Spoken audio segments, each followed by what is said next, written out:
With every new shift, there are always new lessons. Aloha, shifters, dreamers, co-creators of this beautiful holographic matrix. My name is Brendan, and you're tuned in live once again for another Paradigm Shift Team Building Hangout, broadcasted live, whether or not you're tuned into it live.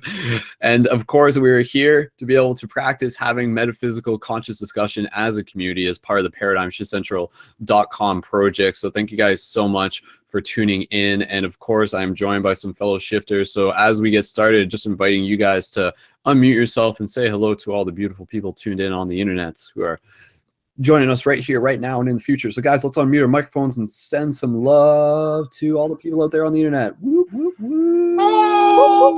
We love you guys. Sending love all the way through the internet. Yay. Awesome. All right, so thank you guys so much again for tuning in. And what we're going to be doing within this broadcast, a little bit different from some of the other team building hangouts, whereas normally we would go through some basic introductions and hear a little bit about what people are doing and how they're helping shift consciousness where they are, and in particular what projects they may have going on or other new aspects of their journey or new perspectives. We're going to take a moment to get into the discussion that is obviously relevant and prevalent within a lot of the collective hive mind right now. And that is, of course, related to the current and recent shifts of the political spectrum, but also just like how that ties in with the bigger shift in consciousness. So at the time of this election, we are on November 10th, and it's only a couple days after the election in America, which happened on November 8th. And of course, there is a lot of stuff that happened there, and we're going to be talking about that, and not so much just getting like caught up in the drama, but kind of taking a moment to step back and look at the bigger picture and be like, okay, what are the good things out of this? How can this like help us transform even more? How can this like help bring more light into this world by, in some ways, like helping us see some of the darkness that is more present? So we'll explore some of those ideas as we go. And again, just as a general introduction for those of you who may be new, ParadigmShiftCentral.com is a real-world interactive game to help shift consciousness. And in addition to being a platform for conscious media and conscious co-creators, it is about building a global team of shifters, people who are intentionally helping shift consciousness where they are, and also with the intention of helping create physical paradigm shift communities. So through this project, we are helping inspire people to choose to be the change that they wish to see, and encouraging them to help create conscious communities, to build the tribe where they are, to help people continue to grow, to help build those connections, and evidently to be able to help shift consciousness through those simple yet effective means. So the little things make the big difference. So for more information, you can check out at ParadigmShiftCentral.com. And yeah, that's pretty much the gist of it. And as we get rolling with this, if you guys have questions, please feel free to ask. For those of you in the YouTube and those of you on the live chat, we'll keep an eye on that. So with that said, we're going to open up this discussion. And right now we have Anne, we have Ashley, we have Jeremy, and we have Michael. And if more people want to join, you can find the links through the info in the YouTube, and please feel free to do so. And anybody's welcome to join. And again, reminder that this is about team building as much as it is also about practice, and really just giving a chance for consciousness to be able to express itself through us who are here in this moment. So let's check in with ourselves, consciousness. So before we even do that, let's literally just take a moment of oneness. That's kind of the term that I've kind of been using. But what I mean by that is literally just like 10 seconds of silence and just connecting with our breath. So without me even saying anything, just close your eyes and just connect with your breath for 10 seconds as we get ready to go into this. So go ahead.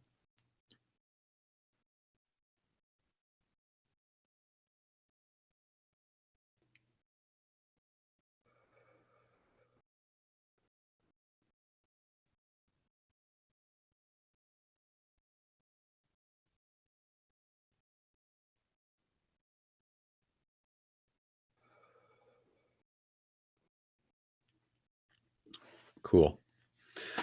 All right. So I think it's very, again, as we get into this topic, it's a good thing to just do that, to take a moment to align ourselves. And maybe we'll continue to do that throughout the broadcast as need be.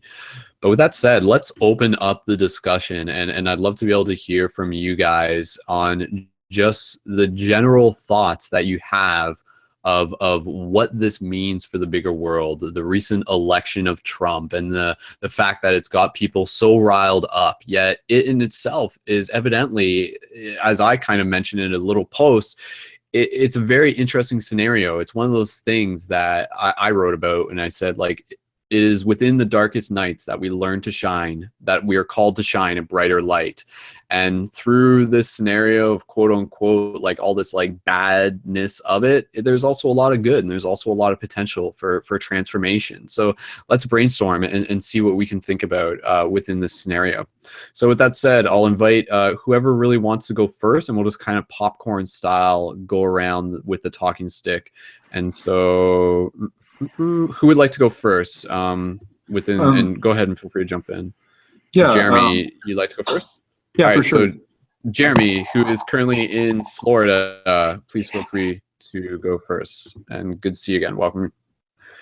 Thanks. Yeah, for sure. Yeah. So how many days after the election is it right now? It's going to be two days. Two days. Yeah. And it feels 48 like hours. Yeah. It feels like for me, the amount of interpersonal work I've done over the last 2 days is like that of like a couple of weeks, maybe, or maybe like a few really good like psychedelic experiences, however you achieve those naturally or not. But yeah, it feels like it's been many dreams, many things have happened over the last two or 3 days for me. And I have gone through my like 5 stages of grief, forward and backwards, many times, work my way up to peace and through anger and sadness, and then back down again. And then back up again and back down again. And right now I have been decided to just turn this into a karmic yoga exercise where I have opened my heart to everyone that I meet, going around talking here. I'm in one of the places that I'm in a very conservative city here in South Florida, and it's one of the places that may be most adversely affected by potential laws that may come out with the illegal immigrants and such like that. There's a lot of the legal immigrant workforce in Florida for the farmers is like really high. And that's just like how it works down here. That's like part of the economy is these people. And it's not like it's not like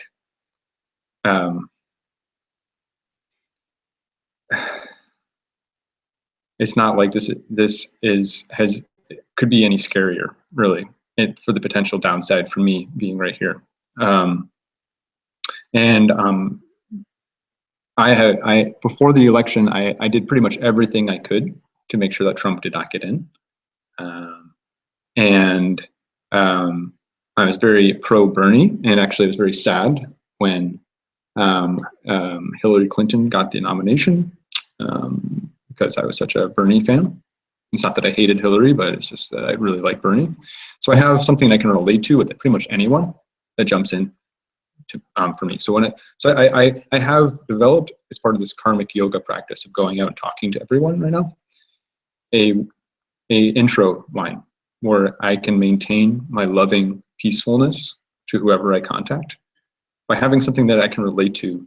That's to anyone, whether they're one of these people who, no matter who they voted for or where they are, I have something that I've already really confirmed inside of me that I can agree with on them. So I'm meeting people in this halfway zone, and I've had conversations with probably like a dozen different people now, just on the streets, just going around talking to them with my dog or whoever, walking my dog. And I've talked to a lot of Trump supporters, people who had voted, or people who voted for Trump. I'm not sure if you can call a lot of these people Trump supporters. A lot of them, people are voted for Trump because they didn't like Hillary or they have some other reason.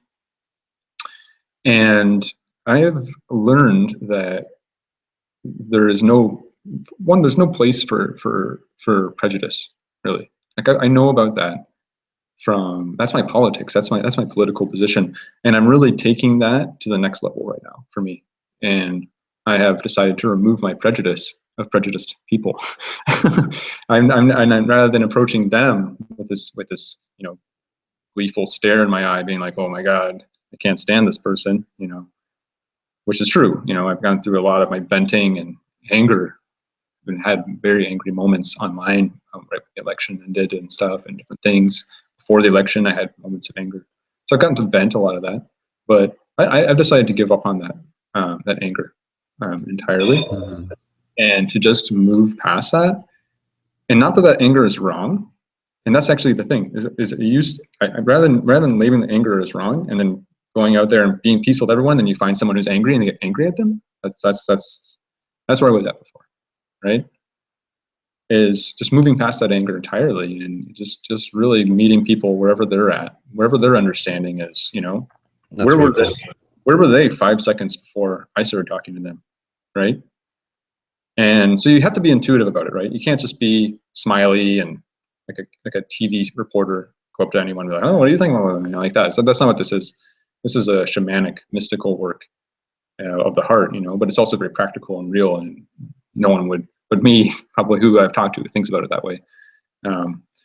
Because in the mystical side of it is before I approach the person and talk with them, I have felt them out energetically and emotionally, and I figured out whether I want to talk to that person, you know. So and I'm really working on my energy body, so to say, my ability to sense where people are at before I even talk with them. And I try to find someone who is already sort of at peace, you know, in some way, you know, some way that they're already, you know, that feels good enough to go know why they feel neutral or good or fine or just normal, right? And I just go up to them and I start talking to them, and then, you know, just kind of like happy, talking something, maybe my dog or whatever they're doing, or maybe I'll just jump right into politics, you know, or maybe I'll just open it with, did you vote for Trump? You know, like that can be a little bit, you know, that can be, even such a simple question can disturb people, right? So really sensitive. And then just finding out where they're at, and I ultimately have asked each one of them where they stand, you know, what just happened. And I've talked to more Trump supporters than I have not, right? People that are not Trump supporters. And I guess I'll just leave it at that, but I've been learning a new way to be, or been learning this again, right? I guess again, like those 5 stages of grief, I went through, I don't actually know what the 5 stages of grief are. I should probably have looked up before I reference it. It's the sadness, anger, apathy, you know. It's usually anger, denial. Maybe Michael might actually, I'm going to look this up. Because I think that's actually a really interesting thing that you're talking about there, Jeremy. And again, I'd love to hear your guys' thoughts on this, Michael and Anne and Ashley and anybody else. Sure. But like the idea of at least just recognizing that with like an event of this magnitude, that there actually is a degree of grief that a lot of people are experiencing right now, and just to be able to acknowledge that as a very natural part of the process is, I think, a good way of just being able to like move through it, move beyond it, rise above it, kind of thing. So just again, 5 stages of grief. The 5 stages of grief, for those of you who may not be familiar, are just literally the 5 stages, you know, an example of 5 stages that people commonly go through, either when dealing with things related to death or loss or really anything. But it was first proposed in a book by Elizabeth Kubler-Ross in 1969 on death and dying. And so the 5 stages of grief in this one are denial and isolation. That's one. And then anger, bargaining, depression, and acceptance.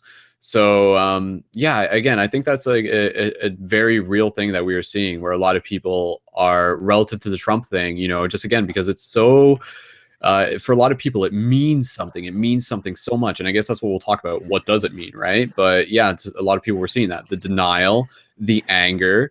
And right now, a majority of the population seems to be stuck in the anger stage. Yet, I think through the process of being able to move through acceptance, that is like when we're able to sort of transmute the situation to be able to start finding the good in it. Now, I just want to be able to pass over to Michael, because Michael, you actually did a broadcast, Michael Brazel, you did a broadcast last night, and you were talking a bit about this.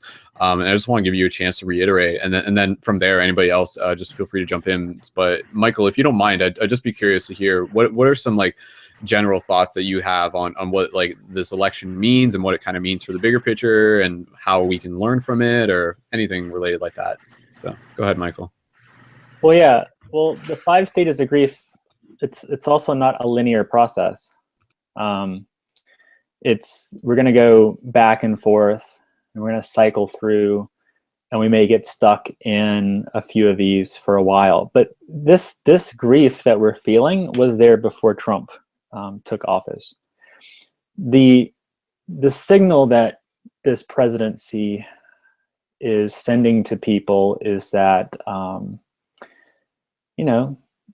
they have reason to be afraid. So it solidified and emboldened this sense of fear that was there already. And this offers us an opportunity to do 2 things. We can either let our fear become a paralytic, and that's okay. Maybe that is what we need. Or we can let our fear inspire us towards deeper change, connecting to community. Because the one thing that someone like Trump, or even these groups of people that may wish us harm, can't take from us, is our ability to connect to each other, to support each other, and to love each other.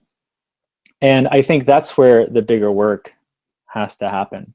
Racism was there before Trump took office. Xenophobia, misogyny, homophobia, all of these things were there before Trump was there. This is offering us an opportunity to take a look at these issues. And now that the spotlight is on the systems, we can then begin to dismantle those systems. It's when those systems are hidden that we don't get the opportunity to do the real work that it takes to dismantle them. And now we have an opportunity to do that deeper, more effective work. And I don't think this anger is going to go anywhere anytime soon. And I don't think it has to. There's this assumption that people don't need to be angry. But suppressed anger becomes toxic, and it becomes dangerous. When we repress our grief, that can cause deep toxicity in the body, but it can cause deep toxicity within communities. And on the other side, you have people saying, well, get over it, don't protest. And that adds, some gasoline to the fire, right? Because this is a natural process that we're going through, expressing ourselves, expressing our hurt, expressing our fear. And for many people, those fears are valid, because if you look at what he said that he would be doing in the first 100 days, he's pretty much said, I'm justifying your fear. And we have to let people feel what they're going to feel. But that fear and that anger can inspire us to continue to create community, to hold accountable our leadership to do the right thing, even in the face of this presidency. There's always options, but people have to feel what they're going to feel. They have to be allowed to experience these emotions, sensations. Their fears are valid. So when we don't want to dismiss the fact that people are getting angry. There's a 6th, when we do the 5 stages, I add a 6th one. And the 6th one is integration. Now that I've gone through many of these processes back and forth, how do I take that and then allow it to inspire new direction, new growth, or transformation for myself? But I always suggest people print out the 5 stages and put them in your journal. It's a good idea to know where you are in your process, to allow yourself to feel and to give yourself permission to experience what needs to be experienced in that space. I've talked to Trump supporters, I've talked to Hillary supporters, I've talked to Bernie supporters. Everyone's really upset for different reasons right now. And this is natural. We become reactive after big transition happens. All change moving towards positivity begins with upheaval. And that's what we're experiencing now. We're reactive. We're moving through the emotions very quickly, and we're trying to direct it somewhere. So we're going to see a lot of this. But my hope is that we can support each other as we move through all of this stuff. That's why it's important for communities, spiritual teachers and leaders to come out and say, look, feel what you're feeling, do what needs to be done, but remember to take care of yourself and to take care of each other in this process, because that is the only way we're going to build the bridges that will allow us to have movement that creates positive change beyond this. Because we really don't know what's going to happen next. We can make assumptions. We can forecast because we know what's been said, but really don't know what's going to happen next. We have to leave room for possibility. But still, you know, there is justifiable fear. You know, if you read some of the things you're seeing online, there's already been violence. You know, this is part of that shift and transition. But we just have to answer the invitation to love more deeply and to hold accountable. For instance, when I'm having discussions with people who support Trump, as a teacher, it's not my job to placate and to coddle. You know, my job is to point at, these are the things that he's supporting. Let's have dialogue around those things so I know where you stand. And if you have questions, let's dialogue around those things so that we can find common ground so that we can move and take steps forward from there. But, you know, we have to hold accountable our leadership and each other for these very powerful things that are moving around us. We can't just say, well, the universe will sort it out. We are the universe that gets to sort it out. So we have to take power back and do something more proactive and positive with that power. And it may mean protesting. It may mean getting angry at each other. It may mean cussing, and it may mean just giving each other hugs. But we have to allow ourselves to experience the spectrum, you know, without suppressing. When you suppress and repress, you just get really depressed. So we have to allow ourselves space to feel, to experience, and to do what needs to be done. And it may mean just getting offline for a while, shutting down. Everything's going to be there tomorrow. You know, self-care has to be essential right now. Yeah, those are some good points for sure. Let's just, thank you, Michael. Let's just keep opening up the conversation, and I'll just add in one point just between this and the next person. And again, I kind of said this within my post, you know, some people, depending on their own spiritual perspective, is if you want to use that term, you know, they kind of have this idea that, quote unquote, everything happens for a reason. And that's kind of them explaining in their own words or in some form of words, the idea that like consciousness knows what it's doing. And it's also operating from like this non-linear perspective. And if consciousness, like, you know, again, like we've talked about this before, consciousness isn't necessarily here to just like be happy. It's here to evolve itself. It's here to evolve consciousness. And sometimes that means like making a difficult situation in order to be able to learn from it, sort of thing. And yeah, like I think there's a lot to be learned from this situation. As Michael said, you know, it's you can't ignore instead of just like pretending that a lot of people in the United States and North America maybe have like this like built up like bigotry, if we want to use that word. Now it's kind of like bringing it to the surface, but in the process of doing so, by looking at the fear, by looking at the hate, like that's how we transform it. By ignoring it, it just like continues to like bellow and bellow. And maybe that's kind of what's happened. And now at this point, it's almost like the cauldron's overflowed. But in the process of doing so, now we get the chance to clean up the mess, so to speak. So again, you know, like how is this, like if you were the universe playing out this story from a non-linear perspective, what would it, you know, start thinking, what would the purpose of it be? And in the sense of how is it actually serving our soul growth? And yeah, like this is a great time for light workers, for, you know, shifters to really step into their game. Like, this is when the world needs us. And, you know, huge shout out to everyone doing their own work, doing the inner work, because that's where it starts. And then for those of us who are like going out into our community, and as Jeremy's doing, as Michael's doing, as a lot of people are doing, connecting with people, having conversations, doing free hugs. Shout out to Brianna, who posted a video the other day sharing her thoughts, and, you know, herself being like a marginalized minority, if that's the right term. She was out there doing free hugs and stuff today, and she was doing free hugs at the pole. So, you know, there's a lot of us out there who are doing the things to be able to really, again, like, alchemize, be social alchemists, help transmute this situation. And literally, we're only 2 days in, but, you know, there's a lot of hope, and the hope comes through like the everyday action. So let's keep passing the talking stick around, and I'm thinking maybe, Anne, I'm going to invite you to jump in, because I know you have to head out soon enough. So, Anne, if you'd like to jump in, please feel free to just, you know, practice sharing anything that you would like to share relative to this, and what you want people to maybe keep in mind as well. So, Anne, go ahead. Yeah, I'm really glad that, who was it, Michael, that shared last? Was it Michael that shared last? Michael Brazel. Yeah, that's yeah. Michael, yeah. I'm really excited that he shared the aspect of repression and social repression, because I feel very, very, very strongly about the fact that I feel that Trump has been elected as a leader, as a guide to our collective shadow in regards to our planet. And I think it's very, very important that we start working at doing not only our inner work, but taking all of those repressed emotions, whether it be frustration or anger, or it's countless things. I can't even, like, you know, count on my fingers themselves, but taking all of those repressions and bringing them to the surface.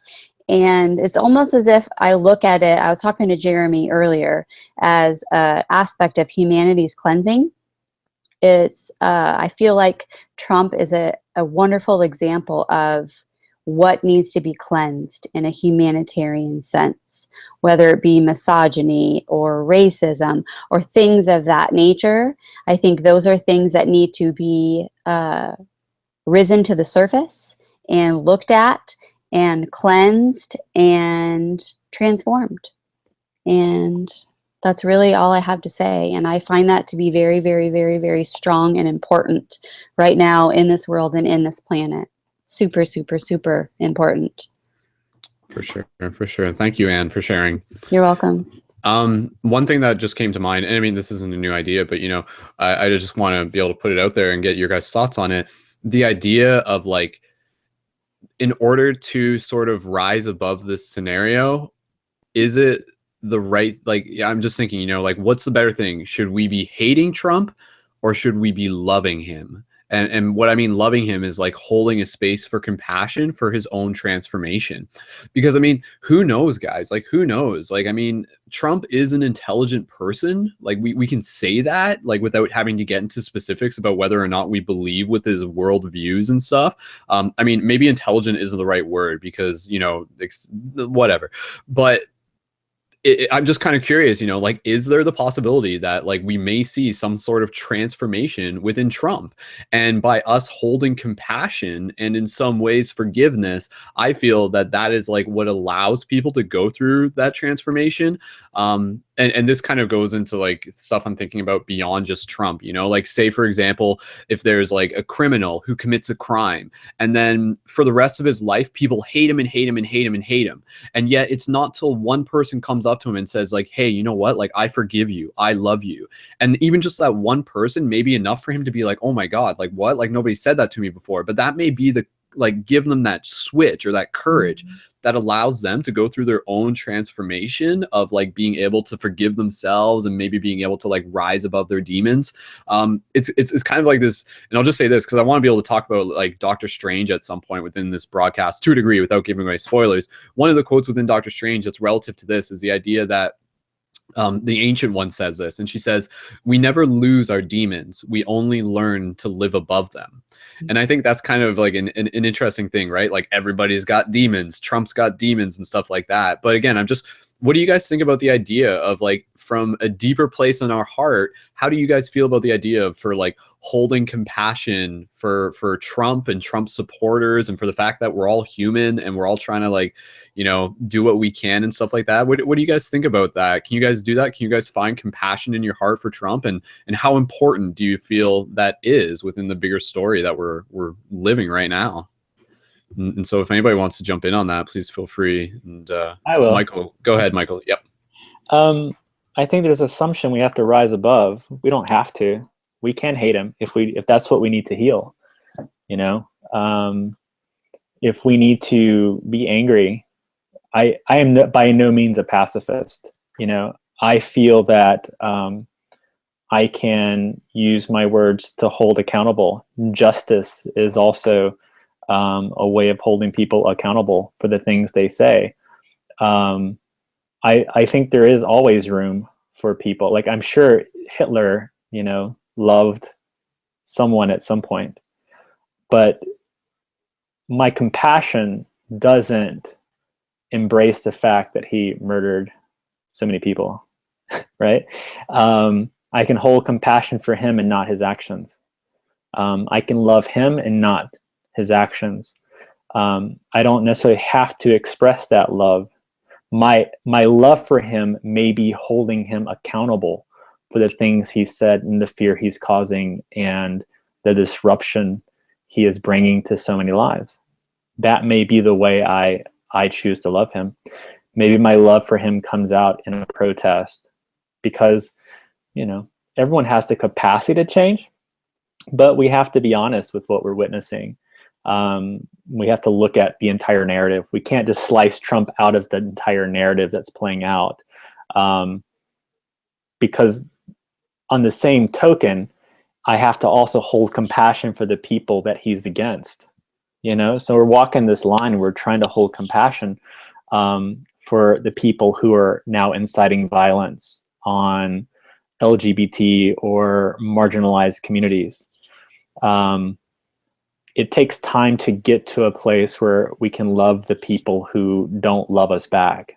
And that takes work, but it's true.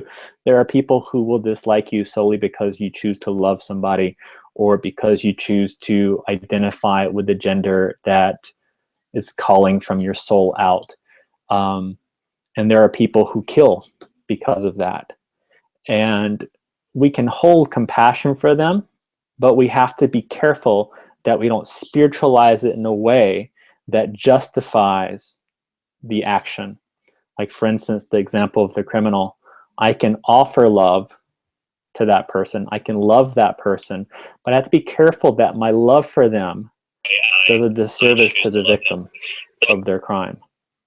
And that person also needs my love. So I have to be careful with how I wield love and hope in these ways, because it can come in a very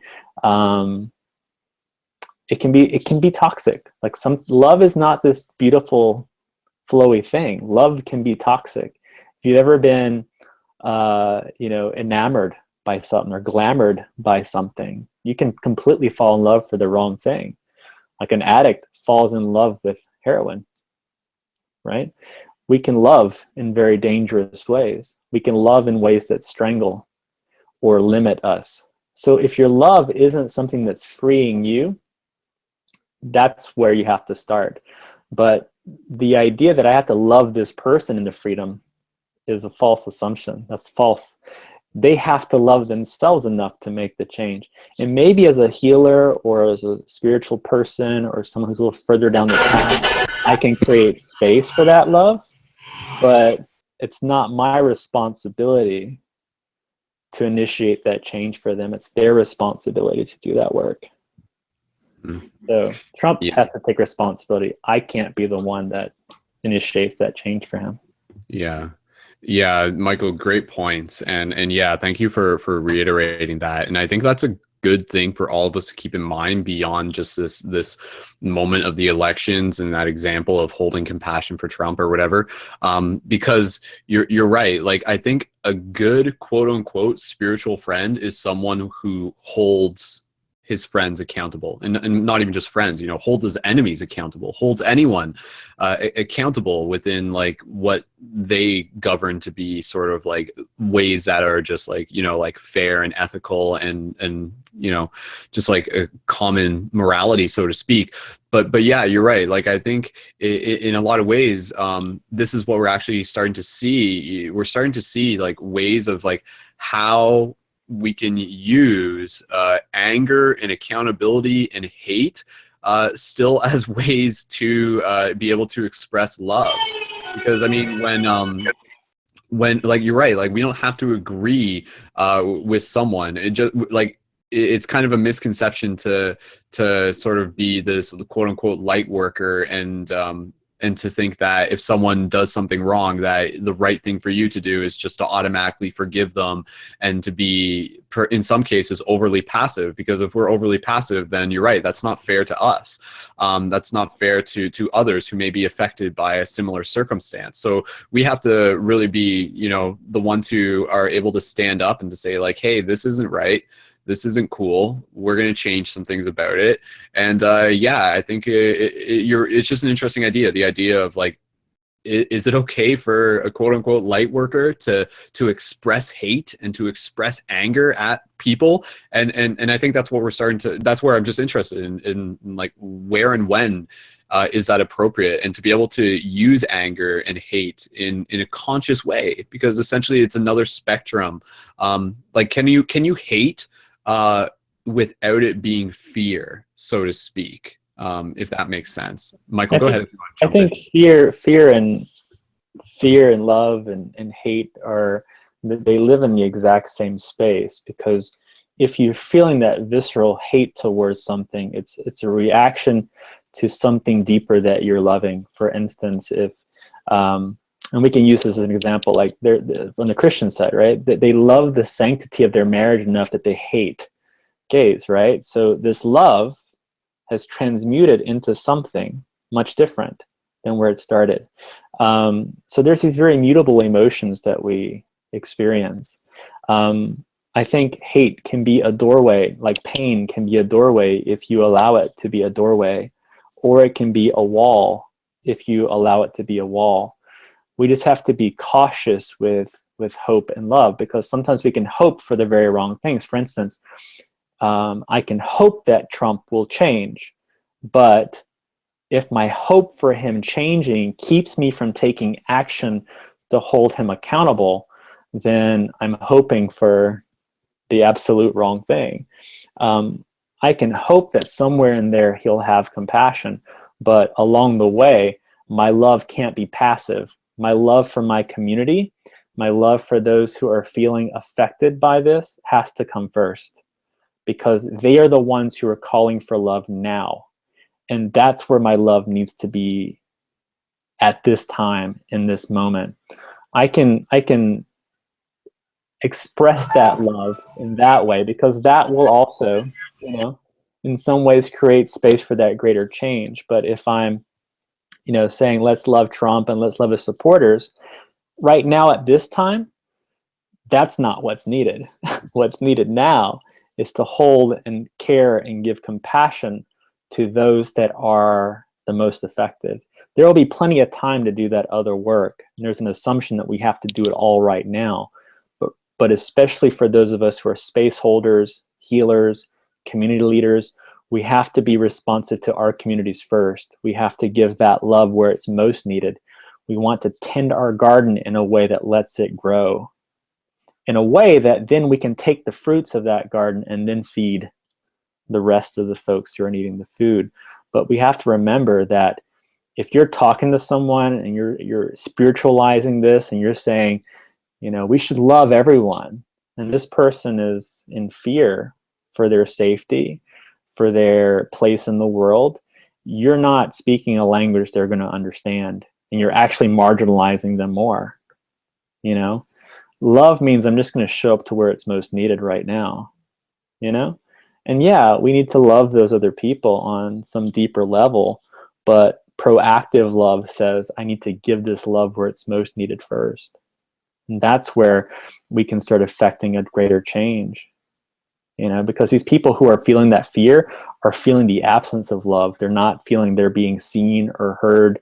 And really loving means showing up and seeing and hearing those that are calling for it the most, whether it be within our own selves, feeling what needs to be felt and loving those parts of ourselves that are unlovable, or showing up to these communities, holding space, not trying to say that they shouldn't feel what they're feeling, but holding that space for them to feel. That's the most loving thing we can do.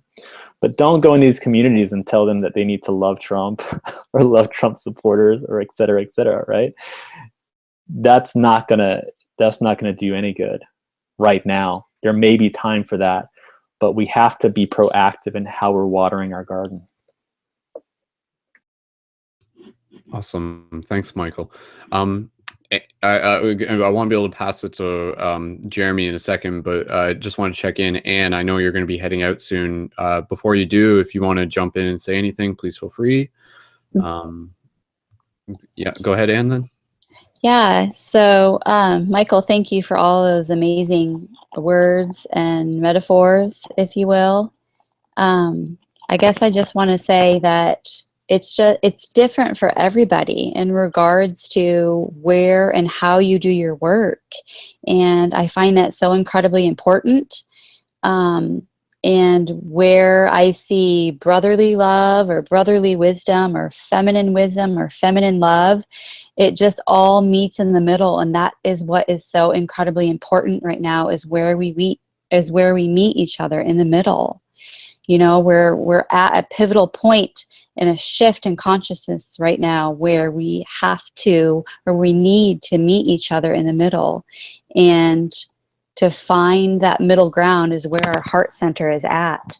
And where our heart center is at is where and when she speaks to us, or he speaks to us, wherever and however you want to phrase that. And it's just a beautiful thing, and you'll feel it. You know, you'll feel it when your heart speaks to you. This is what I need to say. This is what I need to feel. This is what I need to do. And I just feel strongly compelled to say that's where we need to be right now. So much love to all of you. Absolutely. Awesome. Thank you, Anne. And if you're heading out soon, please feel free to just let us know and say farewell. And yeah, I appreciate you being here. So awesome. Okay, guys. Jeremy, I want to be able to pass over to you. We do have a couple other players who recently joined the game, and shout out to Monty and shout out to X. We'll let you guys jump in shortly. But yeah, guys, let's keep bouncing around again. You know, like kind of, I think it's interesting that a lot of people are able to see that, you know, that Trump being elected isn't the end of the world, and that there actually is a lot of good to it. Theoretically, you know, like, how is this? It's challenging us, but through that challenge and through that discomfort, that's where we find some very unique and very important growth. Otherwise, we sort of get sucked into this place of complacency. But Jeremy, passing it over to you, what are your thoughts in the moment? 1 second, Jeremy. Okay, go ahead. You're good. Yeah, I was just going to say, I really like what you were saying there, Michael, about active love and using it strategically and kind of feeling out emotionally, intuitively when you need to apply it and where, and knowing when the best time is to go out and to give that active love to other people. And I wanted to make a really nice compliment to that. That's what at least this is what I've been doing, is going out and rather than giving people love, giving them something, just kind of being a receptacle to them, and really meeting them on their grounds, you know, with wherever they're at already. And you don't even have to give them anything. You don't have to. You could sit there and listen to someone and then just, you know, tell them exactly what you think. But don't, and actually not giving them something can be really helpful too. You know, like, don't give them your anger. You know, just say what you want to say about who they are, but don't use words that. So I'm trying to compliment you here, Michael. By the way, I'm trying to compliment you here. I'm trying to give that the passive I'm trying to give the yin to your yang right now, you know, because I think you definitely have that down, that yang style, you know, like going out there and giving that love, and I really appreciate that about you a lot. For me, what my style has been more yin, where I can go up to someone and not give them anything, really, you know, not give them anything, but just interact with them on this that basic level that's already withstanding and at all times around everything and at all times, just observing them and being completely clear-eyed and not trying to see it from my perspective, but trying to see it from their perspective, right? In approaching every situation like that, because you'll never know just by looking at someone where they stand on these issues, right? So it can make it more scary, you know, seeing people that in the street and wondering where do they stand on this, you know, not being able to tell. Maybe by going up to people and just really wondering where they're at from their heart, from within out, within to the out, and not really giving them anything, not giving them any emotions of positivity or giving them any emotions of negativity. Just being like, where are you? You know, like let me become you for a moment, so to say. Like let me just hear this, where you're at right now, and don't interject at all. Like don't interject yourself at all, because the thing that you might have to interject would be so painful for them, because it might be a judgment that they're a crazy idiot or something, you know, and that might actually be how you would say it. But when you're with them, don't give them that. Don't give them anything. You know, you don't have to give them anything emotionally or anything. You can just sit there and really just be like, well, like, why do you think this? And next thing after that, right? And continue to ask these questions to these people to the point where you understand it from their perspective, wherever they're at.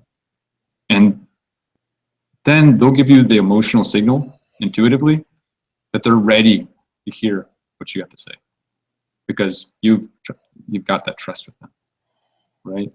And you do have to use your emotions. You do have to be mystical with this. Like it is a mystical emotional process for sure. It's just is. But that mystical emotional process has to do with navigation for me, how I know when to say something or when not to say something, or when to approach someone. But no, I try. These are the days for me to never give anyone anything emotionally, and not taking anything emotionally from them either, right? I was just getting into a discussion with this Trump supporter who was being really nasty to someone online. And I wasn't allowing that energy to enter into me. I was just trying to show them, I was just trying to see it from their perspective, but also just kind of show them the other person's perspective. I wasn't even taking a part in this thing. I was literally just I was just structurally filling in the information for them without giving emotion and without receiving emotion, right? And then once people give you the signal that they're ready to listen to you, they will, right? And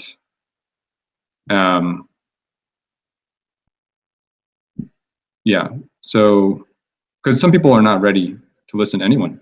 They need to vent, right? They need to tell you how stupid this thing or that thing is, or how this is horrible. So how could this, because of this, that, this, you know, and they need to get it all out. And so best thing you can do is just sit there and be like, okay, like, I'm understanding you now. I'm understanding you better. I'm understanding this from your perspective, that your truth. You know, we're all our own matrix.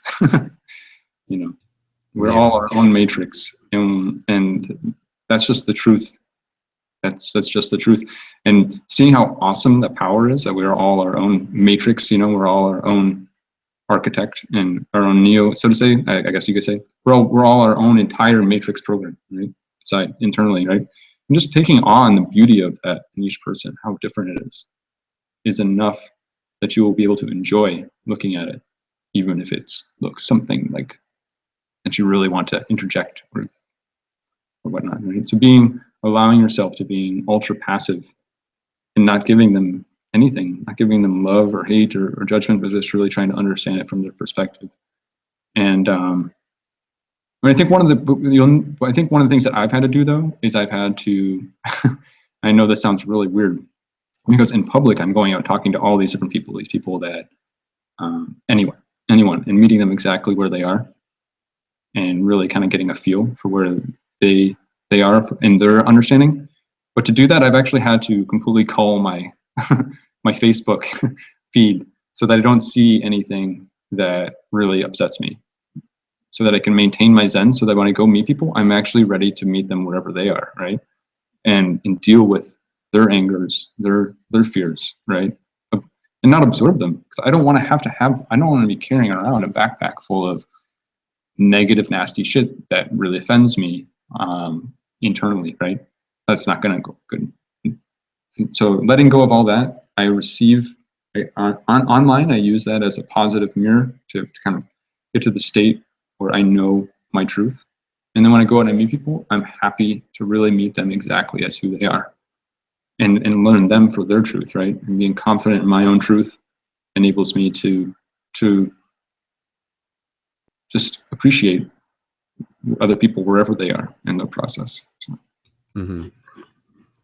Yeah, thanks, Jeremy, for sharing some more. There's a couple things that I want to just at least bring into the circle, but we're going to pass it over to Mani. And Mani, you have a question, so welcome to the Hangout, brother. And we'll pass the talking stick over to you. And Jeremy, thank you again. Yeah, no problem. Hold on, Mani, one second. Okay, go ahead. Try now. You're good. Yeah, can you hear me now? Yeah, try again. But Test 1, 2, 3. Test. Hi guys, what's up? It's okay. I don't think you have to be that close to the mic, though. Oh, okay. Yeah, it's fine. Go for it.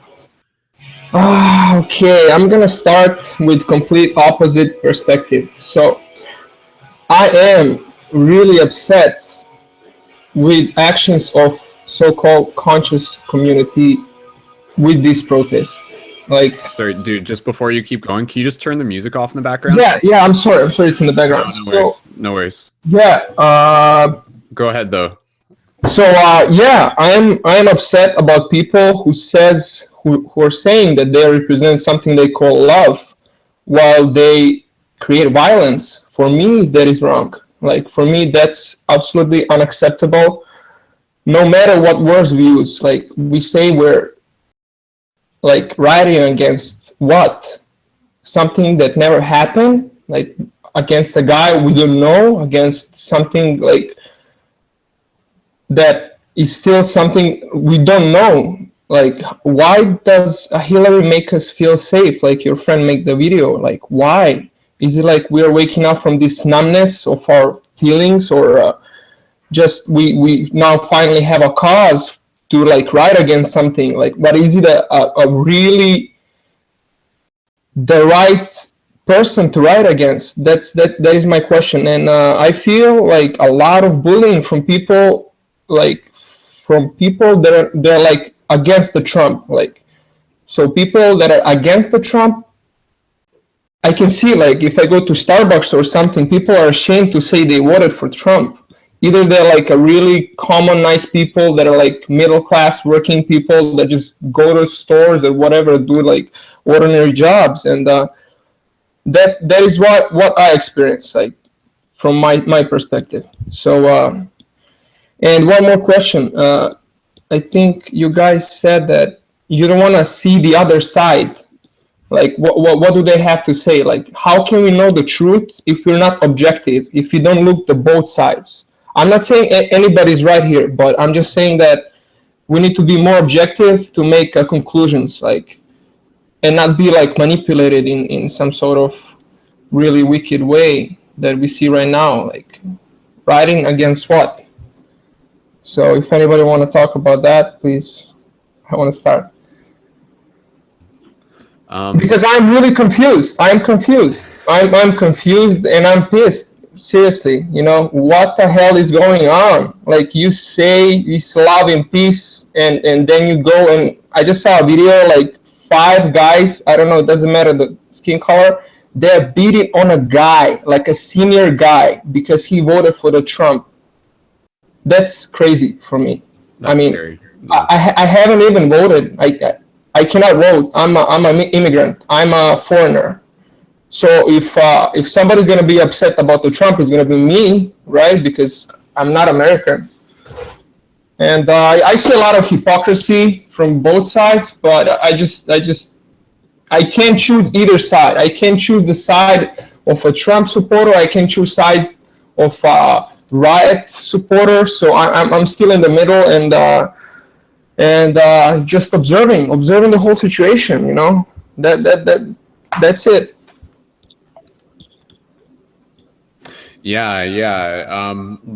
So again, like, Mani, can you just ask your question again? Just like, what's the core question you want to ask the group? Okay, the core question would be this. Do we need to distance ourselves from all that, like you said, the Trump supporters, the angry people, or or the other side, and be more objective, or stand aside? Or choose side, actually, yeah, or choose side. I mean, I guess like one way of thinking about it is like, do we need to pick one side or the other? That's what I'm asking, because I see a lot of people wanna is there a middle ground? bring me into something that I don't want to be a part of. Like, if it's a riot, if it's a riot against what? Against who? Against, I mean, what are we gathering for?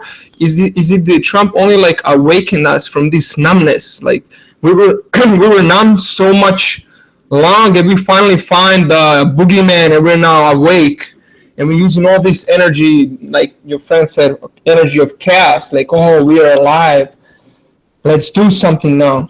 So yeah, I'm really pissed to see all this, and I don't know. Yeah, I mean, I think, I think for a lot of people, they're having trouble seeing that there are more than two sides. It's either you're with us or you're against us. You're with them or you're with them, sort of thing, you know? It's very polarizing. We're seeing that. But yeah, like, I think, again, you know, just stepping back, and I'm even like kind of reading just some of the stuff in the YouTube chat, and really just kind of, as we continue to go through this discussion, really, I want to just like bring our focus on the idea of like, what is the lesson? What is the lesson that we are learning right now? And what is the best way for us to be able to learn it? And not to say there's one lesson, right? But what are the lessons? Yeah, and you know what? Like, this isn't a direct answer to your question, Mani. But you know, like, in some ways, like, I'm almost, this is like, it's kind of weird to find the right words, but I'm almost more comfortable with the idea of Trump being president than Hillary being president. And believe me, I don't really even get too much into politics, but my intuition just always sort of gave me this vibe that Hillary was just someone who was like, kind of like untruthful or a liar, or was constantly hiding something, whereas I feel Trump is a little bit more of a guy who will literally say what he's thinking, kind of thing. So like, what we would be seeing in Hillary would always sort of be like this like deceitful illusion, whereas with Trump, what you see is what you get, kind of thing. And within that, like, there's a little bit more transparency and stuff. And sorry, this is, and just like, even within all this, you know, like, does Trump being president like affect you personally? Like, how does it affect you personally? Does it change who you are? It doesn't necessarily change who you are. It changes your environment. It changes what other people around you are doing, but does it change you? You know, like, do you wake up a different person because Trump is president or whatever, you know? Like, we really have to pay attention to what stories we're telling ourselves. A lot of people, you know, they really just invest themselves into the stories of what one president means versus another. Which I think can be like a very kind of disenfranchising thing and a disempowering thing. You're giving your power away to other people. To, you know, I think of like the Charlie Chaplin speech, and he's like, you know, like, don't give your power away to brutes who just like want you to like feed you like cattle and treat you like slaves, kind of thing. So are you giving away your power, or like, is this an opportunity to say, like, regardless of who the president is today, like, I am still me. I am still like 100% like a badass individual. And yes, my environment may change, but again, that's like another opportunity for me to like show up. And if your environment's like suddenly now like more hostile, like, shit, like, it may be a little bit crazy, but it's also another chance for you to like really kind of see where you can help, like, again, like, transmute fear within our local communities and stuff.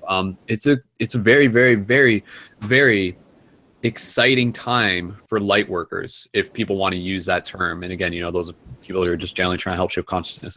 But yeah, Mani, sorry, like, I didn't really give it like a specific answer to your question. Can you maybe just like emphasize again like what it is? Yeah, well, let's say for example, okay, Maybe a different way of phrasing it, or just in general, any other okay. ideas. I mean, we can keep bouncing around. I'll give you an example. Yeah. For example, so all the people, they say they protest for something better, for something they stand for. I think it's only an excuse. I think the Trump is only an excuse for like unsatisfaction they feel. If people were so passionate about go and rioting for Standing Rock, imagine what would happen now. Imagine like all the people that want to riot against Trump, they rioted against like we don't want to, we hold the ground with Standing Rock, like, and yeah, that's why I'm really pissed. You know, I don't want to choose sides, and but I'm really, I don't know, just kind of upset, you know, because from things I see, people use words like love and somebody's taking away something from them while nothing's actually happening. And is it like all in our minds that we constantly looking for like a villain to fight against? And that's why I asked, like, can we talk about like current awareness of like current, I don't know even how did I say it in English. The current collective awareness, like, are we aware what the, I don't want to say what the hell is going on, you know? And yeah, basically that's it. Mm-hmm. Yeah, Jeremy, you wanted to jump in, did you not? We'll pass the talking stick over to you, Jeremy. Go ahead. I did, for sure. And thank you, Monty. Yeah. So what? So first thing, Monty, your microphone. Your microphone is like 20 times louder than everyone else's. Oh, really? Is this coming through that loud? It's not. I'm adjusting the audio on my end, but I can fix that a little bit. And I just use the headphone. Yeah, if you move it away from your mouth next time, I think it'll be okay. Yeah. Yeah. So I feel like your audio was like 20, 50 times louder than it should have been, like in my headphones, quite literally like that. No, I can't actually hear you. I can't listen to you, Doc. No. But did you get the information? It is what is important, my friend. No, that's actually what's wrong. That's actually my main critique. That's my main. Oh, you have to stop talking though. You're too loud. It's I'm too Hold loud. on, Monty. Monty, I'm gonna drop your volume on my end. So apologies about that, guys. Sometimes just tech issue. Okay. Yeah, Jeremy, did you want to keep talking? No, I just want to respond to Monty, but I can't. Even the background noise is so loud in my speakers. I just can't. My headphones, so I just can't even. Okay. I'll mute myself then. It's okay. No, it's fine. So Monty, I was going to say, I don't think that this is really about factual information at all. Like this isn't about information. This is about how people feel when a few people feel. This is all about emotions and feelings. I think people voted out of Trump because of how Trump makes them feel, right? I don't think that people voted for Trump because they thought he was going to be a good president based around what they're thinking, based around the facts. Like he doesn't, for example, know that Russia invaded Ukraine, and he was defending Russia without knowing that. There's many examples of things that he didn't know that are factual. I'm from Eastern Europe, and it is not what they say on the mainstream media. I'm sorry, keep going. Yeah, no, that's fine. But he didn't know that they had even did that. That's a factual piece of information, right? That they had gone into Crimea. He did not know that, right? So these people didn't vote for Trump because they thought he was. This has nothing to do with thoughts or facts. Like I think that you're really far off on that. Very, very far off on that. This is all about how people feel and what they trust in, right? And you have half the country right now who express that they trust one of the talking heads on TV over the other, right? So hurt feeling. Can you hear me? I can, but it's anyways, I can. Yeah. Anyways, so and it's the same thing with everyone. It's the same thing with everyone here. This is nothing to do with factual information. If this had to do with factual information, we could solve this through science. You know, this would be a scientific debate. This isn't a scientific debate. It's a political debate about how people feel about what's going on and how they feel about the other people around them. And everyone here is using their intuition they're looking at the other side, if you will. You know, that every different individual is looking at all these different people, and they're making an emotional assessment of what they feel that the person is going to do.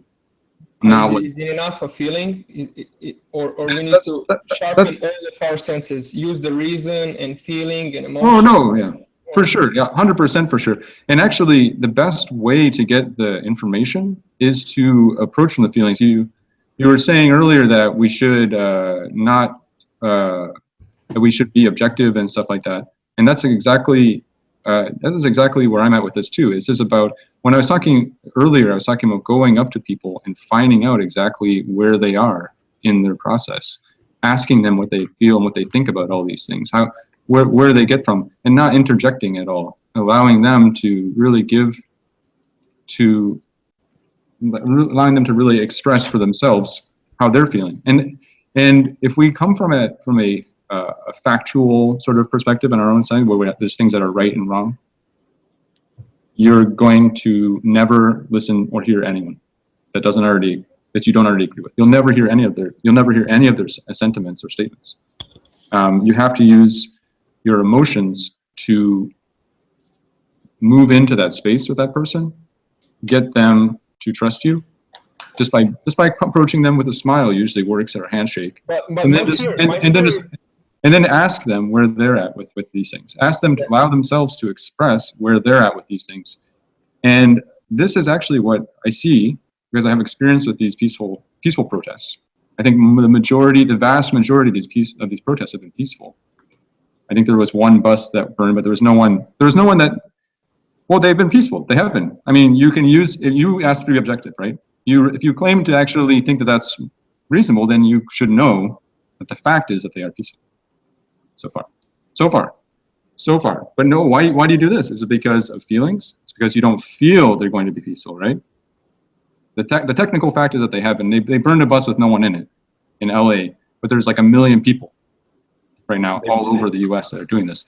So the truth is that right now you are feeling that this is how you feel about the protester, and not about what they've actually done. This is not about objective information for you or for anyone. It's not. This is about how we feel about each other and how much we're willing to trust each other. Now, the facts and the reasoning is very important about that. I'm not going to let you come on here and be like, oh, but we can't just trust feelings because we have to be factual and use reason and rationale as well, right? We should use both. I know I can feel you about to say that, right? See that? So the truth is that we have to use both, but you'll never understand where people are from their own perspective if you don't give up the idea that this is all about information, that this is all about factual information, because it's not. It's not. This is about how people trust each other. Yes. And everyone has a... Okay, let's let Mani come back for the response. I have to move my headphones like this because it's so loud. I'm sorry. I think it's mostly just your headphones, Jeremy, because I don't think it's as bad on my end. Can I just... Yeah, please. Please. Okay, go ahead, Mani. I got you covered. So we see the main problem here is, I don't want to say her feelings, but the vocabulary or rhetoric from the Donald Trump. He actually haven't done anything. He haven't done anything except talking the way he talks. Now are the words more or less evil than death and destruction that we could get? And I say that we're going to get a nuclear winter with Hillary Clinton. I'm serious. And what I want to say more is what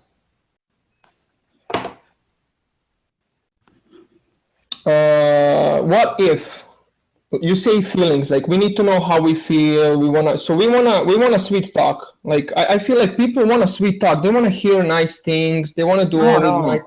No, it's not about sweet talking. It's about sweet listening. Hold on, Money. I'm going to cut you off there because Sorry, Jeremy. I'm gonna cut you off, Jeremy. I just muted you. We're gonna let Monty finish. So Jeremy, listen to yourself and take your own advice. The Hillary is the master, like Dark Lord, master of deception.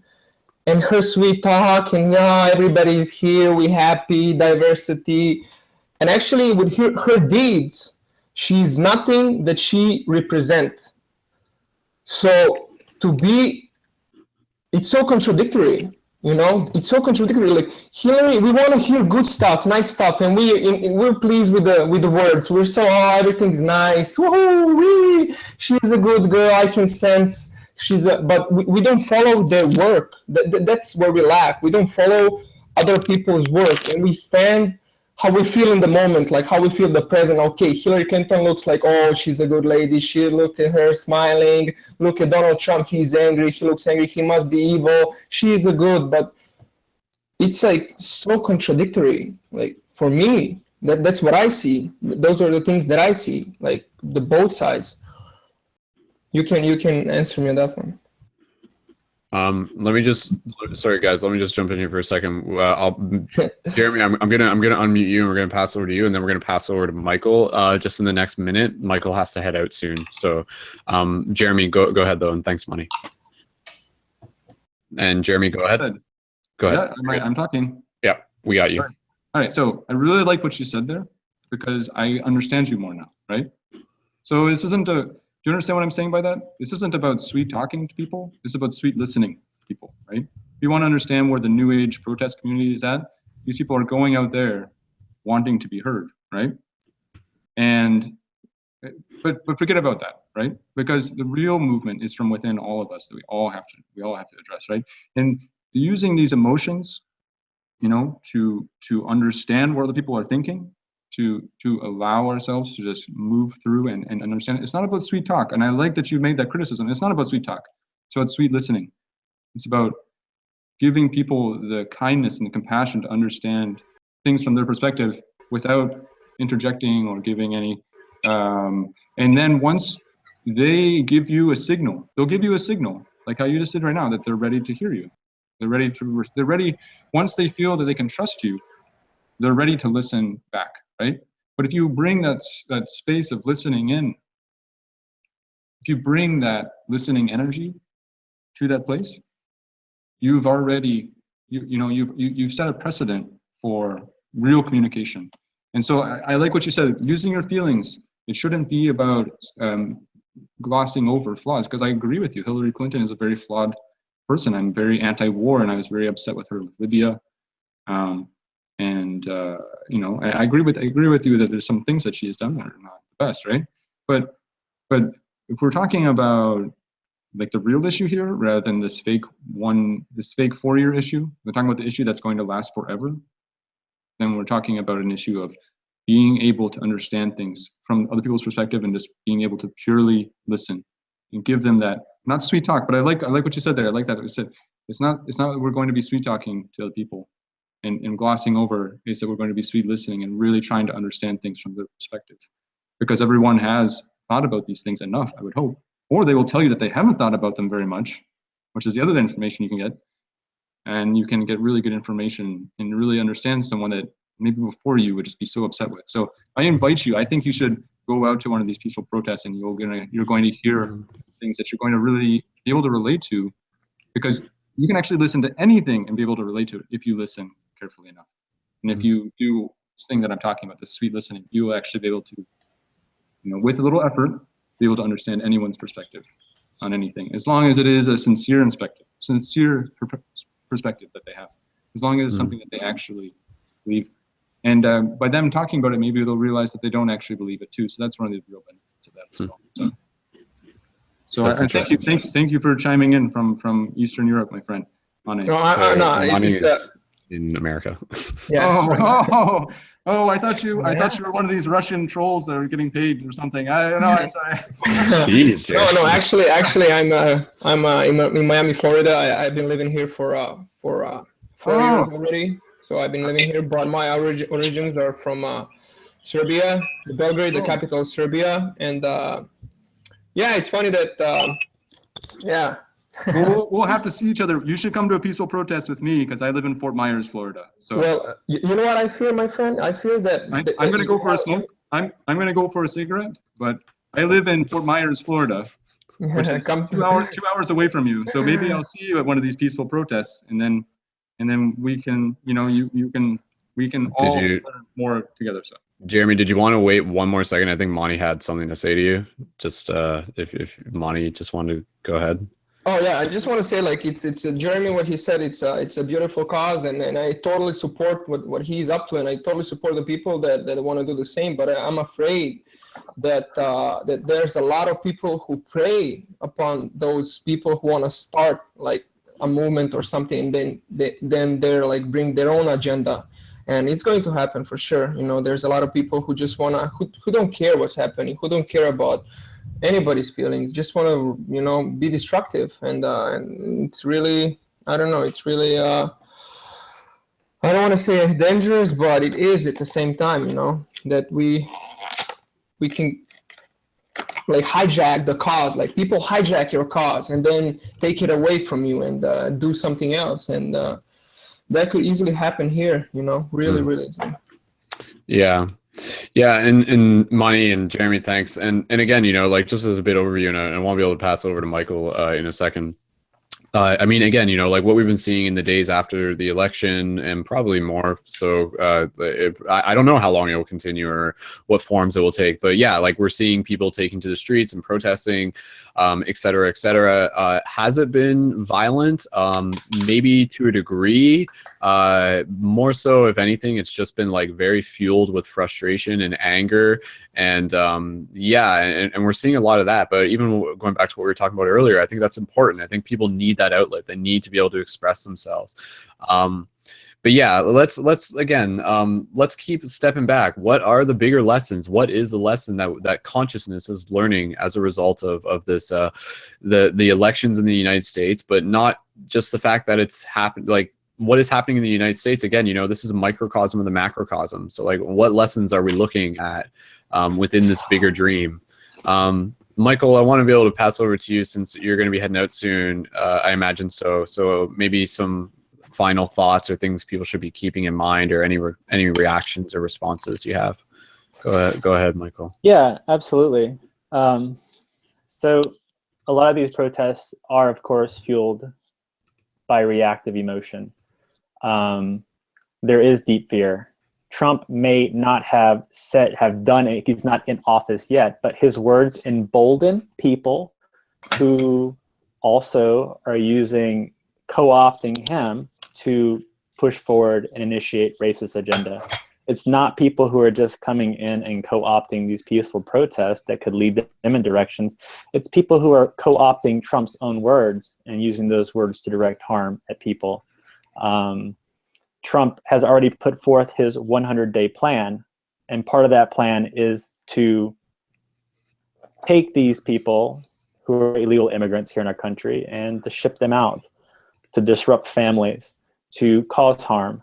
Pence has already said things about rolling back gay rights.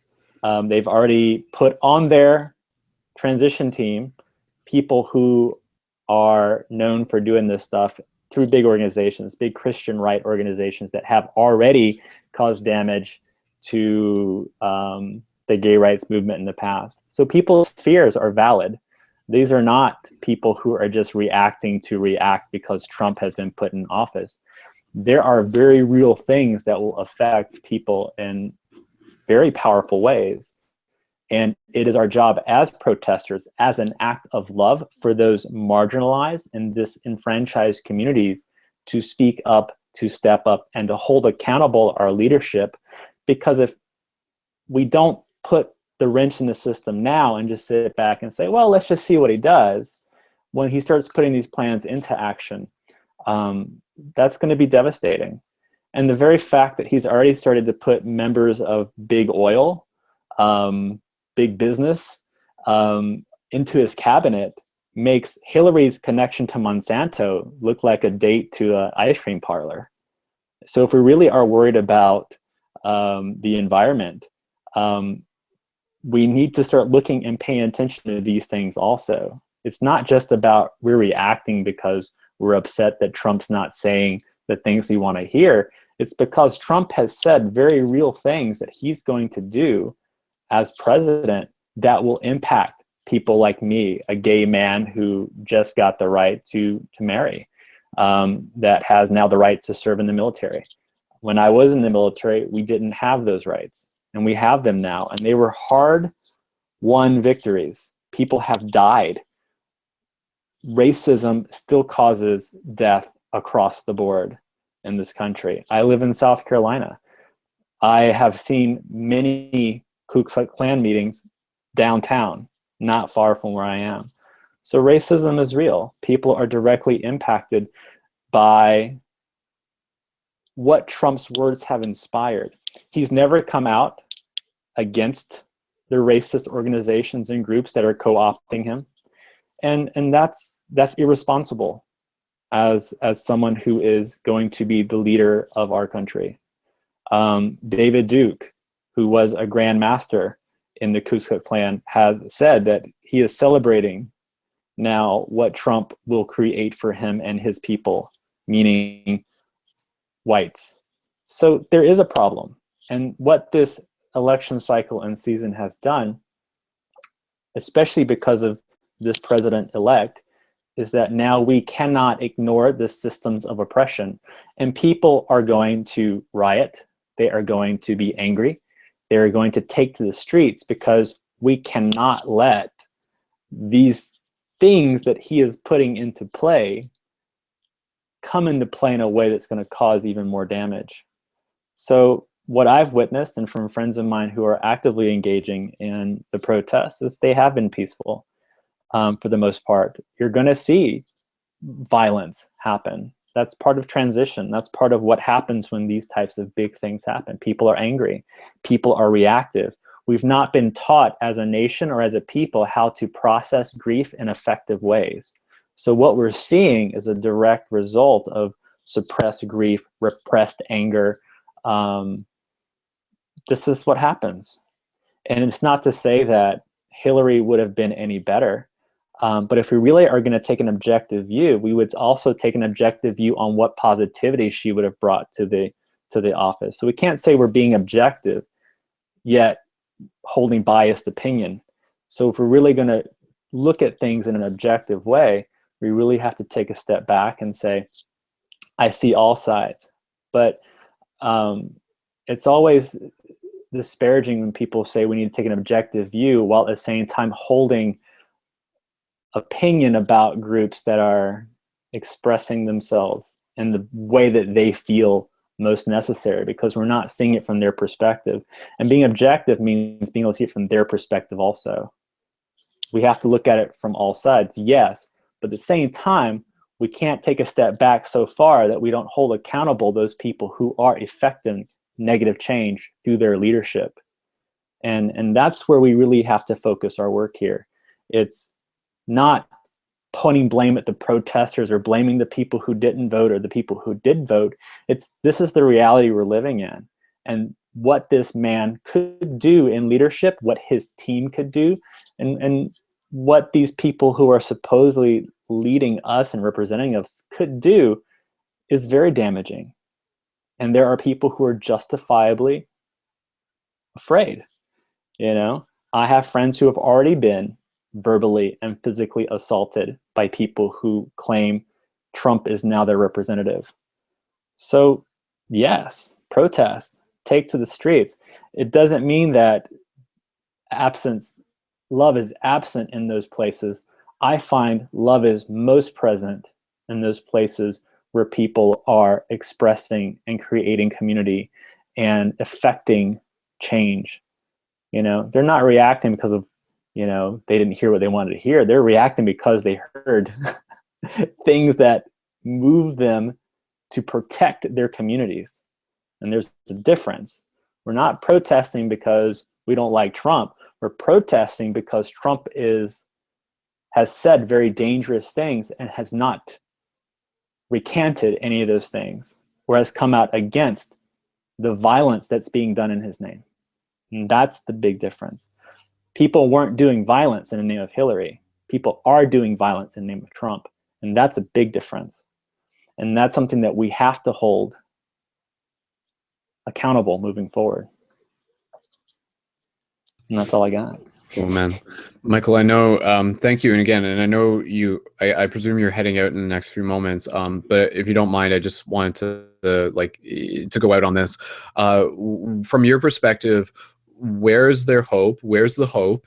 And what are some simple things that people can do to help within like the bigger picture, so to speak? Even if that's like some like simple, practical, spiritual practices that you might be able to remind people of.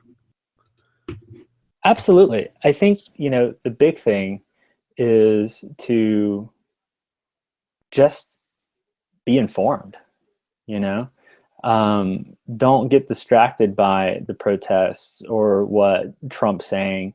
Really do your own research and figure out what needs to happen, for you. Get involved at whatever level is the most appropriate for you. Let yourself be part of the change that's coming. Don't just sit back and think that it's going to be okay. It might, but let's not take any chances.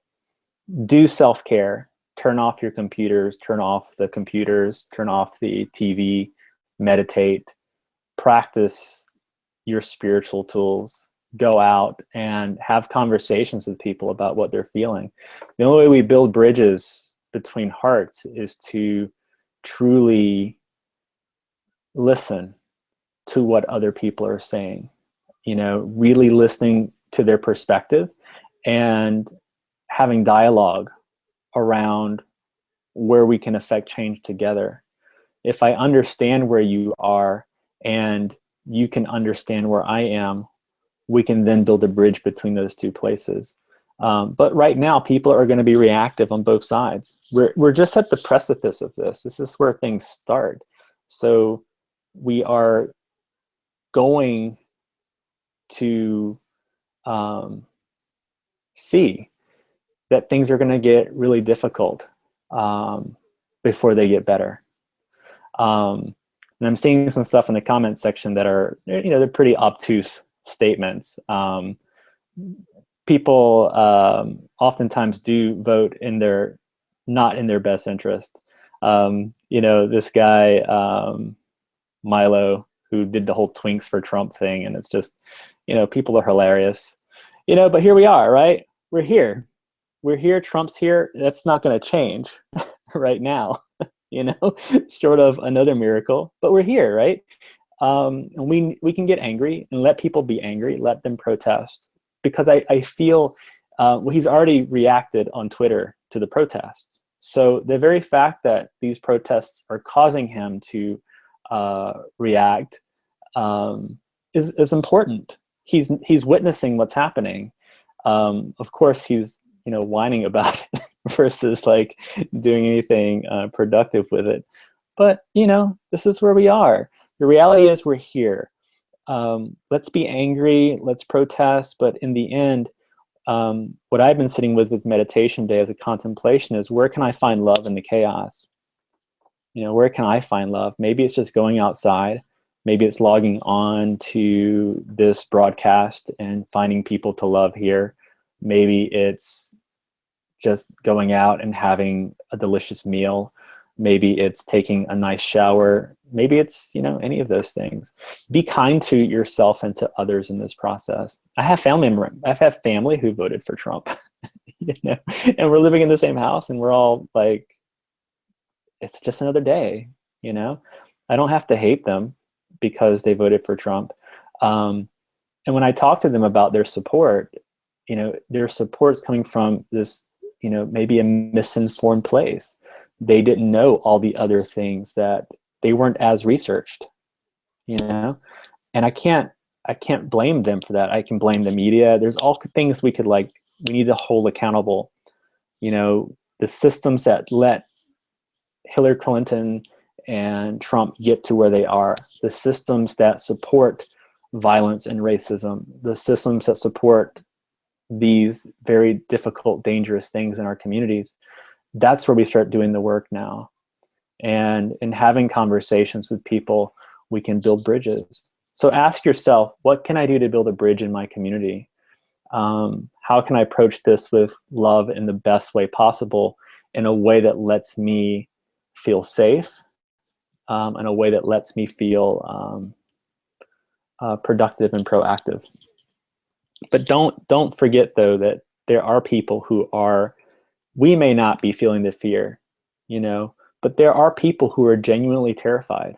I have friends who are non-status immigrants, and I have family members in this country, you know, who probably shouldn't be here. And they're terrified, you know. Those fears are real, and we have to love those people a little bit harder right now. That's where we do real love, is we let them know they're not alone. We let them know that if things get difficult for them, that we will love them through that process, and that we have each other's backs. You know, we can debate this stuff until we beat it into the ground, but as long as we have each other's backs at the end of those conversations, that's all that really matters. So I'll leave you all with that. Awesome. Well, thank you again, Michael. And just before you go, please feel free to let people know where they can get in touch with you, and you can let them know about your websites and your Blog Talk radio show and anything else you want to share. Yeah, I do radio show every Monday, Wednesday, and Friday on Blog Talk. It's very simple. Michael Brazel, blogtalk.com/Michael Brazel. You can find me on Facebook at facebook.com, mbrazel, or Bhakti Witch, and I'll post all these in the little group chat also. I'm on all the social medias. I try to post spiritual things. One of the things I'm trying to do on this show and on my Facebook page is to start creating spaces for love. We're already having these other conversations in other places, but we need to have little respites, really nice places to come and just find a little bit of peace in all of this chaos. So cool. Thank you, Michael. Thanks, yeah, Michael. thanks. That was really nice. Appreciate it. I think I understand the yang to my yin now a little bit better. The active love over the Awesome. passive listening. I think you really helped me solve that riddle. Thinking internally as you were listening, as I was listening to you, and it really helped me to evolve a little bit just now. I feel like I definitely went up in mana. I definitely went up in mana. I went up in mana a little bit. Maybe I even gained I have more mana now. Something. I get like a little check mark because I've evolved you today. So There you go. we've There you go. evolved each other. Yeah. As long as something evolves. That's right. good. That's all. We're constantly evolving. Always, and that's the truth. Cool. Michael, before you go, I just want to read, there's just a little blurb that one of our friends actually wrote on Facebook, and I just want to give you a chance to hear it and leave it's a short one. This is from our friend Jam Pants. Some of you may already be familiar with him. Yeah. He was actually in the Journey to Lucidity 2 movie as well. But I'm just going to read real quick. And this is about politics. And this is honestly like one of the very few broadcasts where we actually spend time talking about. But hey, it's a big part of the shift right now. So Jam Pants writes, if this election has affected your life in such a way that you are unhappy, then I believe it's time to examine exactly what it is you want out of this lifetime of yours. No one authority over reality is any better than yours. So why would you give that away to someone else? Now your happiness is independent on outside now your happiness is dependent on outside sources, and that in itself will only ever yield pain. You can never guarantee that somebody else will make you happy, that anybody else is obligated to make you happy. The only person who can make you happy really is you. Inner peace is the most precious gift you can give yourself. Stop looking for it in other people. Keep it on, traveler. And so that was a little thing from Jam Pants there. Awesome. There you go. Yeah, it's true. We attach a lot of how we think we should feel, which is why I think it's important to feel the plenitude of emotions that we're feeling as we are going through this cycle, whatever they may be. Some people are going to be joyful. Some people are going to be angry. And that's okay. All of that's valid, but it's all dependent on what we want it to be in the end. And just right now, it's okay to not worry about that. Right now, it's okay just to feel what's being felt. If you're feeling depressed, that's okay. That's part of this process. You know, part of the process of change is letting yourself experience and feel the emotions that come with that change. Otherwise, those emotions will show up in other ways. You know, if I repress what I'm feeling, then when someone does something and I explode, it's because that energy has to go somewhere. Emotional energy needs to move. And if we don't allow it to move in the moment, it will come out in other places. It just always does. So yeah, I think that's incredibly valid at this time. Awesome. Well, Michael, thank you again for joining. And are we saying farewell? Is that it for this show for this time? Yep, that's it. That's it. That's just all. That's all. Jumped on here. It's been a long day. Cool. So. Very much. Awesome, man. Well, tomorrow awaits your presence. So yes. Rest up, and we'll speak with you soon enough. So awesome. See you in the future. Man. Awesome. See you in the future. All right. Much love. Cool.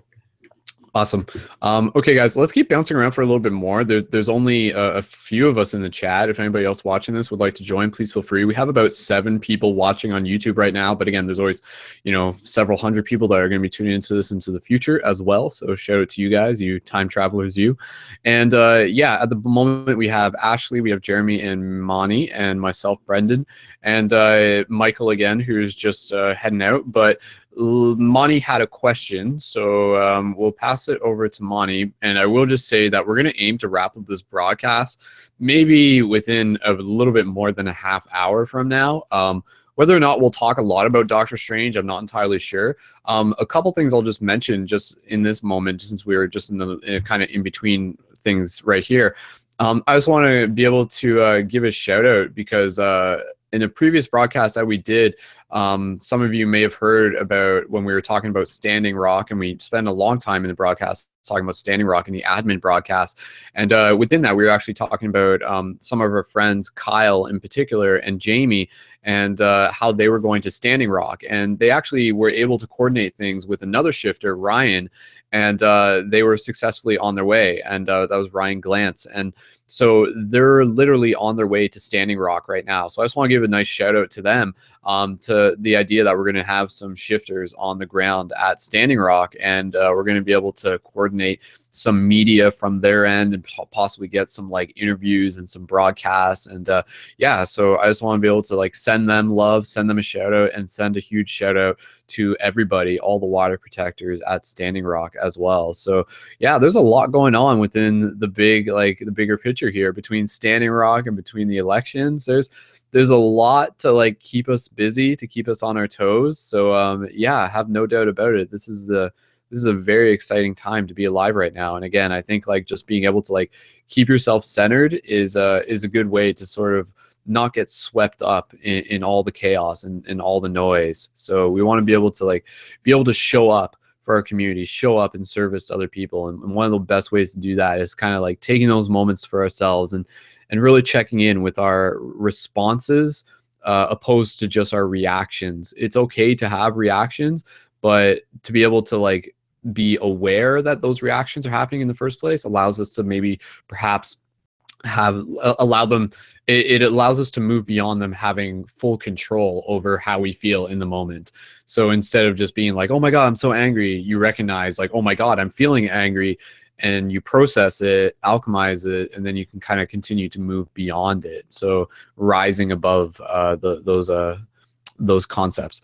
So Mani, we're gonna pass it over to you. You had a question. Go ahead. Let me just make sure your audio is okay. Yes. Okay. Can you hear me? Yeah, go ahead. Yeah. I just had a small question, but I'm just gonna get it to. I really think that mainstream media succeeded in convincing people that Trump is racist, but in fact, I don't think he's a racist. And we see that a majority of people have a problem with Trump being a racist. So if we can make sure, is he or is he not a racist? Is he or is he not against LGBT community? And all these things that the people who protest say they protest against, like our body, our right, or something like that. I only know that he is against abortion. I don't know if he's against LGBT or any other race, but I do have I really think that it's really hypocritical to say that, to blame it on Trump, like it happened. It became a violent. It became a violent. Like people are bullying other people who support Trump, physically, emotionally, verbally. They're literally bullying people. You cannot say that you support Trump. They don't want to connect with you in any other way. Like, why are you supporting and what like that? No, it's completely bullying. Like, it's a shame. Like, shaming people for voting for Trump. So, and I find it really hypocritical for people to say that protesters are there for because of Trump. Okay, because of Trump. And at the end of the day, they're gonna blame the Trump if something happens like a violence. So I think it's really hypocritical, and that's it. I would just like to respond that you are uninformed. So you need to continue to inform yourself. No, I'm really, really informed. Really, But both sides. Really, both sides. I'm really objective. Okay. Well, let's just again be Jeremy, just kind of like be aware of like how you're saying things in a way that's just kind of like gentle, right. Impose, we don't gentle chaos, brother. Yeah, we're not here to like. I love money. Each other down, right? So instead of Jeremy, think of another way how you could have said that, and if there's anything else you want to say. But I mean, I'm like, I guess that's on the idea of whether or not Trump is like a racist or whatever. But it's interesting because I literally just saw a post on another friend's feed, and he was just like, it was literally about that. And he was like, I'm really interested. A lot of people are talking about how Trump is a racist. Yet where did they hear that from? They heard it from the media, the same media that's spinning all these other stories. Mainstream media convinced us that we have a boogeyman and we finally have a villain, and if we defeat that villain, everybody's safe and happy, and that's it. But story is completely different in my perspective. So what I'm just curious more, Mani, because I mean, yeah, like my friend's post, he literally just says, why is everyone becoming I think you kind of wrote this weird, but why is everyone becoming the Donald Trump the media portrayed? He's a rapist, a sexist, a rapist. Everyone think quickly. How have they learned about that? Media told you, your cell phones, your TVs, your Facebook, anyways, but yeah, Mani, I'm just, and again, like, this is generally, I'm just curious as to where you're coming from, just again, so we can get some more understanding. I'm just objective. I want to be objective. I want to be so precise when we saying things. Are we completely sure what we are saying? So I don't want to choose side. I want to, when we speak, that our words be sharp as a sword, but in a truth. We don't use the words to gain our own, let's say, agenda. Is it like a conscious community? If we have our own agenda, so we want to ride a Hillary so we can get our own agenda, or are we going to ride the Trump protester and say all these things? Are they true? Like, is it truth? Like, if I'm going to fight, I'm going to fight with the truth. So that is my answer. So what, can you just confirm, like, what to you makes you like make a statement like that to say that like Trump is not a racist? And I'm not arguing. I'm just literally trying to understand. Because again, I'm just trying to get a better understanding. Like, to you, like, how is Trump not a racist? Because I haven't received any information from Donald Trump that he's a racist. But is it possible that you just haven't heard him be racist? So just because you haven't personally heard him be racist, does that make him not racist, or does that just mean you haven't heard him be racist? No, most of the talks that the politician talks is a political talk. So I don't know how to explain, but I don't know how to deliver this to you. I've heard him be like, I've heard him be very, very rude to people, to immigrants and to minorities. I mean, the whole building a wall across Mexico to me has this very racist undertone in a lot of ways, but you don't think so, or what do you think?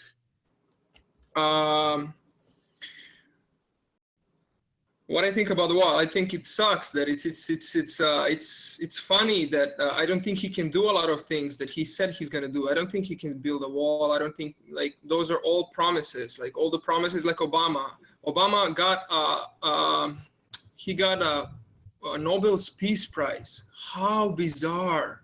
The guy who got elected and got a Nobel Peace Prize for a speech. That's so bizarre to me. So after his 8 years, we only saw death and destruction. So how bizarre! I wanna look at the deeds of people more than what their statements are. So after deeds, I'm gonna judge you, but before deeds and words, I cannot judge you. You know. Okay. Okay. All right.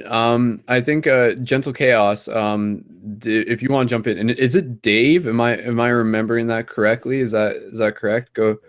Yeah. Okay, cool. Okay, so Dave, welcome back, and go ahead if any responses or anything else you want to take this conversation. I mean, you hit it when you said that, you know, the beingness is someone racist or not?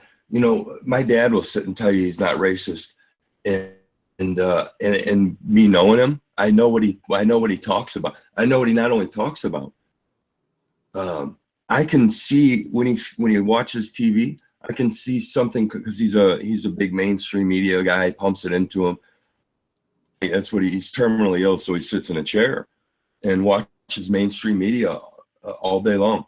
And I can sit and watch him when a story comes up, because, you know, the media puts stories together, programming, they put it together to do exactly what they call it, and it's programming.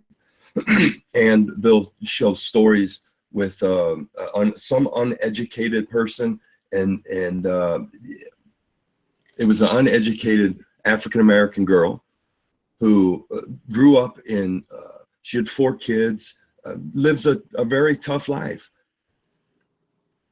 And that's all she's ever known. And I can watch my dad watch her, and the anger he has, and he'll say things such as, they arrested her for not mowing her grass. And he'll say things such as, well, you should have mowed your grass then.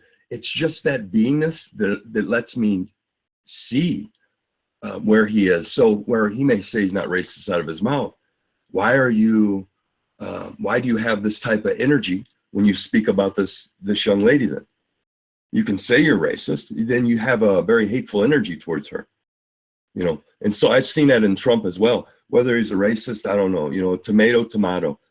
Politics it's all a friggin' game. And until people wake up to the truth, which is love, and that is the absolute truth, and it's told within inside of each one of us, until we wake up to that truth, games will be played all around us, you know. And so really it's just a matter for me was just going into my heart and going into that place. That place was inside of here that tells the truth, and it's love. So it's the same thing, you know, peace. I call it peace too. That place has never lied to me. It's only been this place right here that's told me lies, you know. And so, you know, like sitting practice is one of the most important things, because, well, for me, because it allowed me to see all this stuff that I'm seeing now.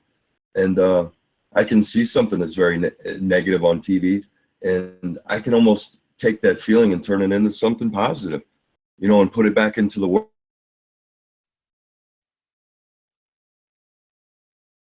Okay, I think we just because okay, keep going, Dave. We just for or what? You there? Yeah, go ahead, keep going. Okay, I was just saying, Rock. I've been up to Iowa, so I'm from St. Louis, and Standing Rock's the native, the reservation area, and then they have one in Kukuk, Iowa, what is actually the staging area for where they're going to be drilling underneath the river.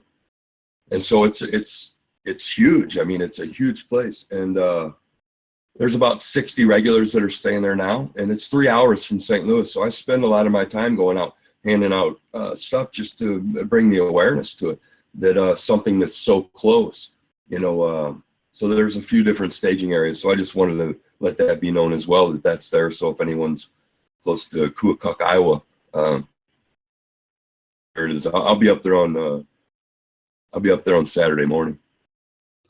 That's cool, man. Sorry, you kind of cut out. I just wanted to just hear that again. Like a staging area, as in like they're preparing like tools and resources that are going to Standing Rock. Is that what you were saying? Or no, Standing Rock is the reservation, where the Dakota Indians live, and so their eighth prophecy or whatever, the black snake, which says if the black snake crosses our lands, that the world will end.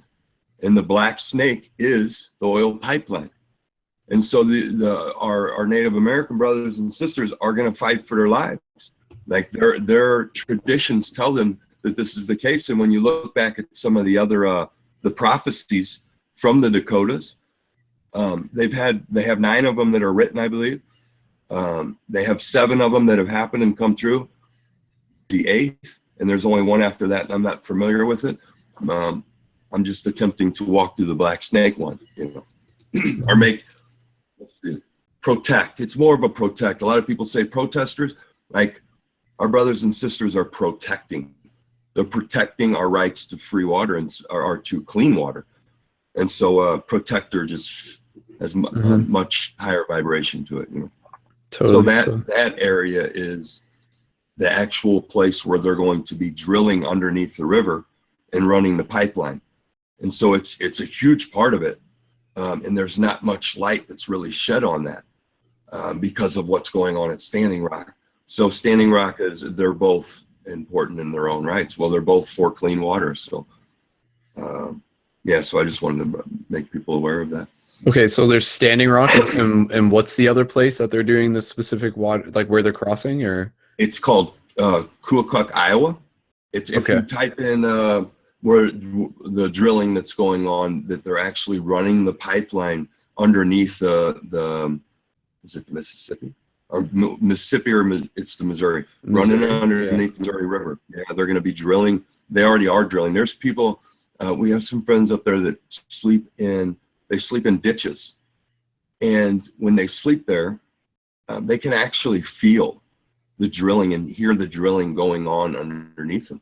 Wow. And this is at 3, 4 o'clock in the morning. And they have drilling permits that only allow them to drill into a certain time at night.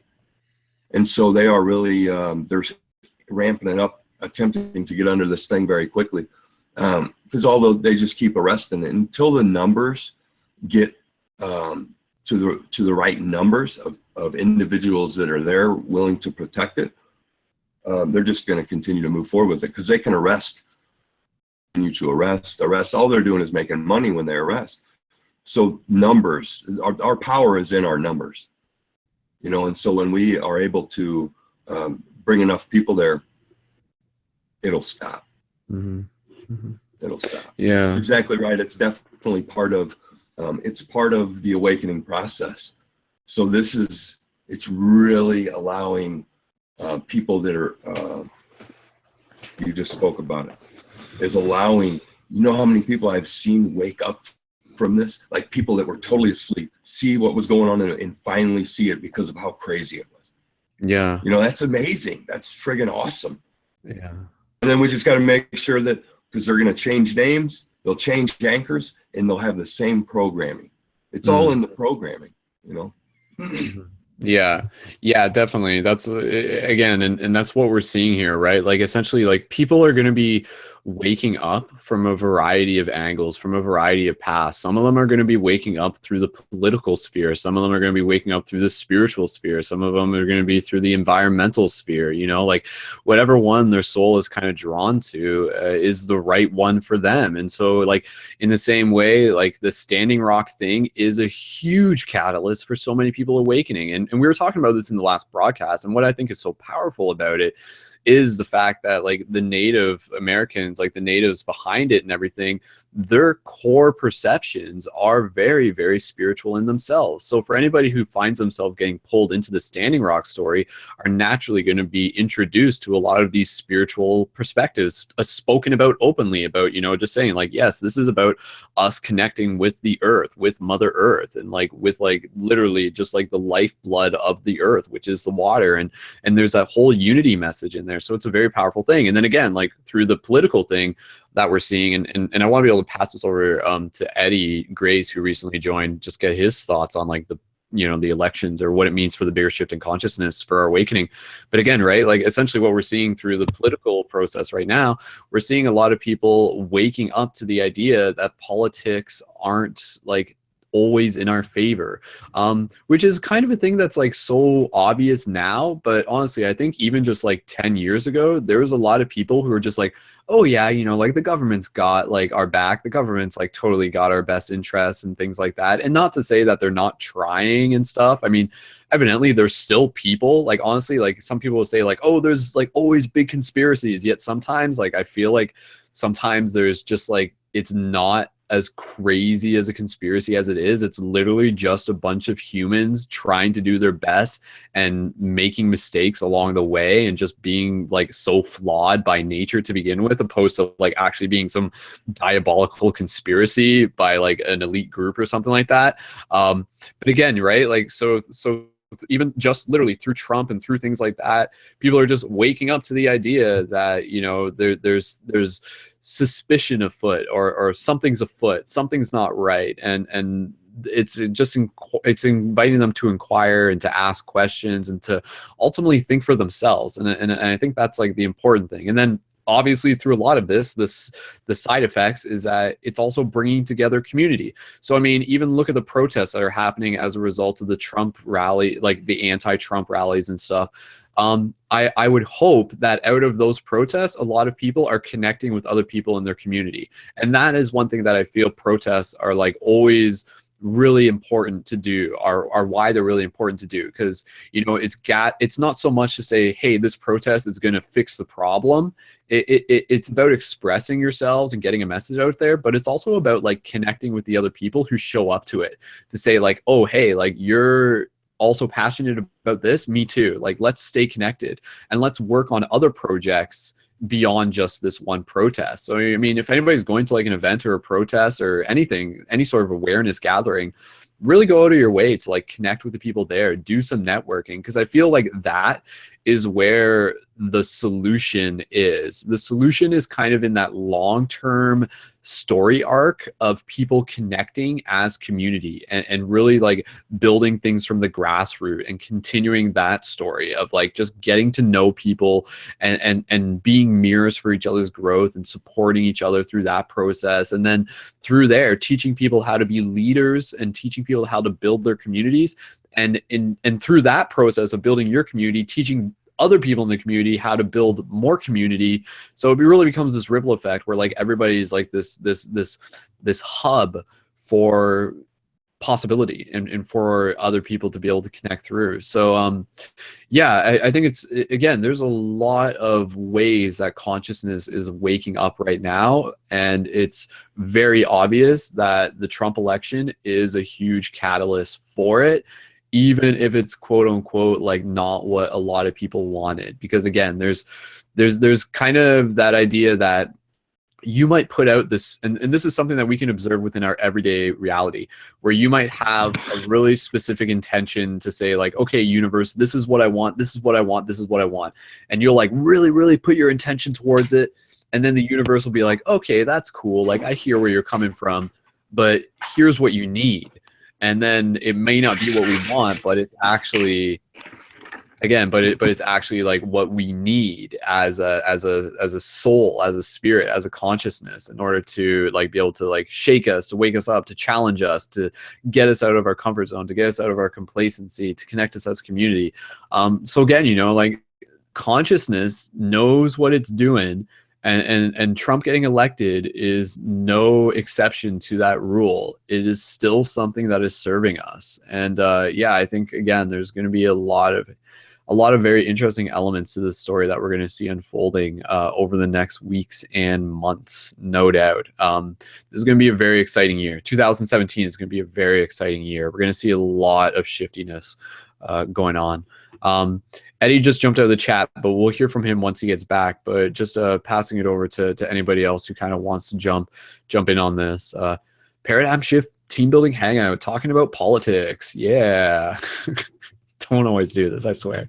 It's not a regular thing, but it's good to do it every now and then. Anybody else want to jump in? Please feel free to do so, or Gentle Chaos, if you want to jump in. I'll go all night, brother. I love talking to people. Hey, go ahead, man. I mean, you only got in a few minutes ago, so no, it's yeah. I mean, what's the bigger lesson? Like, to ask you that, because that's what we've been kind of been talking about. What is the bigger lesson relative to the politics, relative to the state of the world in general right now? What are we going through? What are we learning? What should we be learning? Hold on. You're good. Yeah, go ahead when you're ready. Okay. The bigger lesson is it always adds up to love, brother. The bigger lesson, it always, everything that I've ever experienced, it hasn't always, because of this thing. Love is the biggest lesson. Like this murder, all this stuff that's going on in the world, it wouldn't be happening if self-realization was something that was like taught to us when we were little kids. We're given social security cards, we're given names. This is who you are. This is what school you go to. Yada yada. If they would, spiritual principles are very. When one realizes themselves, they know the other as themselves as well. And why would I kill myself? So the biggest lesson is we're learning, and it can be very challenging sometimes, the truth of who we are, and the suffering that's on the earth is actually what's helping this awakening, because it's the depths of suffering that one goes to that can crack that shell. And when that shell cracks and the journey really begins right there, we get to have conversations like this, and it's such a blessing, and I'm very grateful to get on here and be in a conversation with other people from around the world about stuff that really, it's deeper than level, deeper than skin surface, deeper than the surface of my skin. Most of the conversations around here in this place that I live is it starts out weather and sports, and it's like that stuff got old a long time ago to me. I honor people that want to watch their sports and talk about their weather. Let's talk about feelings. Let's talk about what feelings are. Let's talk about thoughts and when do they show up, and let's talk about that's the stuff that and sometimes politics and sometimes religion, and whatever comes up, because in every one of them love exists. Talking about, I can always usually bring it back to that, and so that's the biggest lesson here is love, and in essence that's what we are. We're each the essence, I believe, of myself, and everyone else right there is love, and then there's all this other stuff that goes in on it. So love's it, brother. I like that. It all adds up to love. Like, definitely. And again, like for people like thinking about the ways of like, what can I do to help make a difference in this world? Like, yeah, like use the superpower of your heart, use the superpower of love to go out there. And we say it all the time, but like literally, like free hugs, go out there, do free hugs, like start connecting with people, and not only just doing free hugs, but start talking to people, like share with them like why you're doing it, what it means means. What is your intention? And again, you know, like I think that's what we need to do. And free hugs is such a beautiful way to begin dissolving those boundaries, to begin dissolving those barriers that we so commonly have between each other. Okay, guys, and thank you, Dave. We have Eddie, who recently just joined. His computer's kind of glitchy, so we're going to pass it over to Eddie while he's here before his computer crashes again. Eddie, just in the last few moments, we've kind of been talking about how it all adds up to love is an awesome thing. I like that. And again, how like through the American election, through the Standing Rock, through all of the bigger shifts that are happening right now, like what are the lessons that they are teaching us? So Eddie, from your perspective, all the way over in Australia, you've obviously got some idea of the scope of things. What do you feel are the lessons that consciousness is putting itself through right now, and why? So Eddie, welcome. Go ahead. Hi all. Cheers. Thanks. Yeah, I've been watching this election with eagle eyes. I've been following it for weeks and weeks and weeks. I mostly get my information from InfoWars off Alex Jones and all his other crew. They're pretty much on point with everything they say relative to all of the research that I've done about history and indirect aspects. I don't know how many Americans in the group today. I think mostly everyone except me and you right now. So go Canada. Okay, go ahead, Eddie. And did I'm a dual citizen. I'm a dual citizen. Jeremy's a dual citizen, yeah. You can't kick me out. They're not going to kick me out. Yeah, that's all I'm going to say. I've noticed that everyone has different reasons for who they choose to support. And I don't know who you guys support. Are you more Republican or Democrat? I don't know the difference. I honestly don't. I just don't. I know one of them's Democrats. Yeah. Democratic. I'm familiar with Alex Jones' rhetoric, and good old I Jones. I really appreciate him, and I think that he's probably not a good person to give you information about the difference between the two parties. I'll just give you that much. He is a good person for getting other types of information, like real and very real information too, about like I think like CIA power conspiracies and stuff like that. He is a good source for that, and that's one of the reasons why he supported Trump, because he is basically the embodiment of a non-establishment politician, because he is, and as I'm not completely convinced, but I think there is a lot of evidence for the 9/11 truth kind of stuff. I mean, there's stuff there. I don't know how much of it's real, because there's never really been any research into it. And I think one of the reasons why Alex Jones has supported Trump so much is because he sees that Trump is not what he calls a globalist, which I think is Wikipedia. And I don't mean to offend you by this, because I know you said you're really well informed and stuff. I don't want to make you feel like you're not, but I would say his. Oh, no, you're fine. I'm trying to get a bit of a scope too. It's hard to talk openly without kind of upsetting people. I like to understand everyone's point of view, and then I can adjust my words so the offense is to a minimum.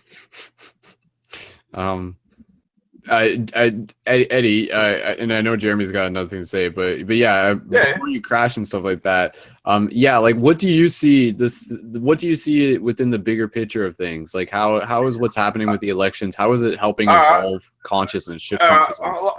I can break it down quite simply, like into a formula. Yeah, and get as multidimensional as you want. So yeah, absolutely. This is really multidimensional. This is as deep as it gets, and this is an area of spirituality that I focus on, like that the upper layers that most people are unaware of.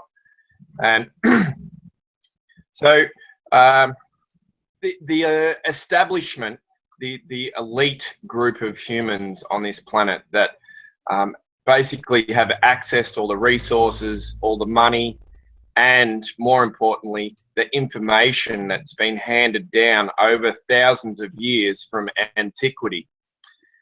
So a lot of that information exists in like one book or one document. It's not on the internet. They're not in libraries. This is top secret, high level information on how to rule. And it's handed down from very rich, influential families or kings, even royalty. And this is the information that I focus on to try and help me with my spiritual practices. And what I've discovered as well in alignment with astrology is you could think of the establishment, which is Barack Obama, Hillary Clinton, George Bush, Bill Clinton, the other George Bush. It goes back. They're all part of the same team. The last 9 presidents have all been part of the same team, regardless of what party that they represent. They're the poster child for the elite or the establishment. And Donald Trump has come along and he basically represents an independent group. And he's not what I would call fully dark, and he's not what I'd call fully light. And he's like half and half. He's a transition energy. And so you've had the establishment that have been in control now for a very long time, and their agenda is globalism. They would prefer if one group of people had control over the whole planet, because they view through their philosophy and their findings from studying history that it's always easier to have one superpower and everyone else subordinate. And that way you can reduce the effect of war and rebellion. You basically just got one elite group and then everyone else does what they're told. And people have been trying to establish this type of philosophy on this planet for thousands of years, and it will never work. You can't control the whole planet. There will always be rebels. And what I see Donald Trump as being is the half and half, the transition energy. I think he'll only last 4 years and people will get sick of him. But what it has shown, his example, is that you don't have to be a politician to end up being the president of America, the leader of the free world, so to speak. And I think up until this point, there's been a lot of really, really smart people that are less ego-driven than what Donald Trump is, because he's got a really big ego, that will now be thinking in their mind, I've got a chance at this. You know, I've got the money, I've got the intelligence, and going up against someone like Donald Trump is possible versus, say, going up against the establishment. For Donald Trump to do what he's done, it's historic, very, very historic. And you'll probably find that a lot of really smart people that have been scared to speak up under the previous administrations will be front and center, ready to help Donald Trump. Just the fact that pretty much all of the top layers of the American military support Donald Trump, that says something in its own right. Because you don't become a general or an admiral without being super intelligent and understanding very large, broad-ranging scopes on everything to do directly and indirectly with the military. And that's basically human society as a whole. So if all of these really, really smart and powerful people have decided to put their weight behind Donald Trump instead of Hillary Clinton and the Democrats, then that in its own right is saying something. You know, like Hillary Clinton was a really bad person, and she was just extremely polished. She was a 30-year career politician. She knew how to say and do and present everything to win the hearts and minds of normal people that don't have access to information like I've got access to. And politicians manipulate human emotions in order to prolong their careers. They're not the people you should focus on. The people you need to focus on are the people behind the scenes with all the money and all the influence the leaders of big business who can pay lobbyists to get whatever they want, because then they pay the politicians, and then the politicians have got the money they need to prolong their careers. Going back to what I was saying, I think Donald Trump will represent a spiritual energy that acts like a transition. So you're going from something that's really negative to something that's half negative, half positive, and the next president and onwards after that will be positive, positive, positive. I really don't think the establishment and the powers that can be will ever regain the control and the ability to manipulate human society the way they have over the last 200 years. I agree with you actually 100% on that. I really do, and thank you for sharing that, because I really like that a lot. Thank you. Yeah, no worries. Thank you. Yeah, so it's going to be fun to see Donald Trump in power. You know, he said a lot of controversial things that politicians would never dare to say, because their careers would be over. And he just doesn't give a shit because he's got all the money in the world. And it's given people like energy again and spark. And, you know, you see more people registered for this vote in America than they did with Barack Obama. And that in its own is saying a lot. You know, here in Australia, it's compulsory to vote. If you don't vote, you get fined. Where in America, it's, you know, it's really up to you if you want to or not. So out of 300 odd million people, about half voted. You know, so there's still a lot of room to move there if people got off their asses and actually went and voted. You might have gone the other way. You don't know, but I think the manipulation that Hillary Clinton was using, people saw through it. Where when you say we're waking up, a lot of people don't realize what it means to have an awakened mind. And to me, it's like a heightened ability to comprehend information. You actually start to see things for what it really is. So if someone's trying to lie to you or manipulate you, then you feel it before you think it. And straight away, you're onto them. You're like, nah, they're full of shit. So it doesn't actually hold true. It doesn't register. And that's pretty much the only reason why the previous presidents have been able to get away with what they've gotten away with. It's because it just goes over the heads of everyone. It doesn't click, doesn't register. And people go, oh, okay, they must be a good person. We'll support them. You know, and American politics is more than just America. American politics is global. And you'll find that every nation outside of America has an opinion on American politics. And most of those opinions over the last probably, I don't know, 20 years have been really dark and negative.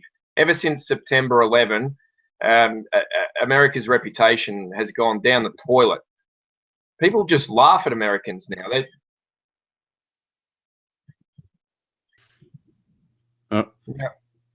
Go ahead, Eddie. I'm not sure if you're done, but you froze for a second. Yeah, no, I'm done. Yeah, keep going. Okay. Yeah. Right. You know, America needs to be the example for the world to show goodwill and upliftment and helping. And this globalist agenda of trying to take over the world, it's reached a stalemate. You know, they're never going to get Iran. They're never going to get North Korea. They managed to get Libya, you know, and they killed Gaddafi. But it's over for them now. Everyone knows what they're up to, what they're trying to do. And these false flag events and trying to create destruction, to get rid of a government, to bring in your own people so they will serve the greater agenda of globalism. You know, it's not working for these people anymore. Everyone's becoming too aware of the manipulation, and they're saying no. You know, you see it in England with the Brexit. They left the European Union. You know, the European Union was another globalist plan and agenda that took them decades to pull off. And they finally did, but it didn't last very long because they didn't do it right. You know, if they weren't so mean and they actually started to help people instead of just control people, they'd get what they want. You know, people would go with the flow instead of they're digging their heels in and saying no. I don't know. I think the world has moved into a really neutral position at the moment. It's not good and it's not bad, but it's definitely better than it was. You know, the Russians don't want to blow up America anymore now that Donald Trump is the leader. They absolutely hated Hillary Clinton and Barack Obama. And they were ready to strike first to make sure that they protected their country and their sovereignty. And America would have fought back and probably blown up the whole of Europe and Russia in doing so. And it would have just been a total disaster. I'm glad things have gone back to like a neutral sense now. But time will tell, you know, and I'm just one person with one opinion. And I don't know, what else are people thinking? Yeah, I really like your analysis there. And getting past party politics is something that Americans really have to do. And I think you did a great job describing what you were talking about. I really do.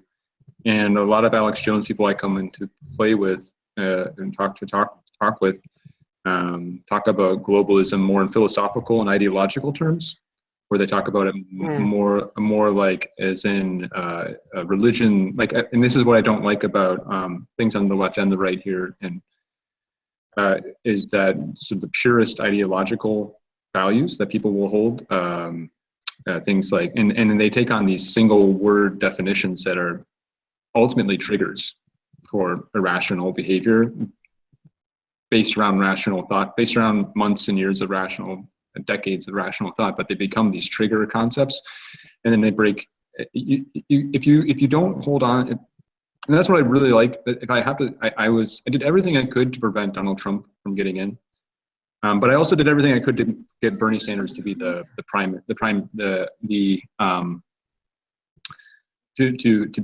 Democratic delegate. Yeah, I did. Yeah. And so for me, it took me actually months to get behind the idea that I was going to have to vote for Hillary Clinton.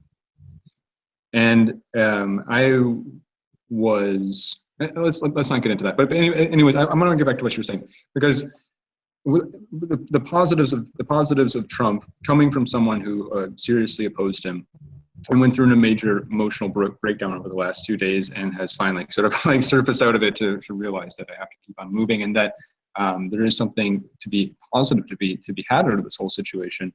And the positive, and again, I really want to congratulate you on your take on policy, because it was about foreign relations and not about ideology, which is some of these InfoWar guys it's more about ideology. It's like they're baiting you into taking an ideological side or trying to figure out if you're this or that, and they have these different words for it.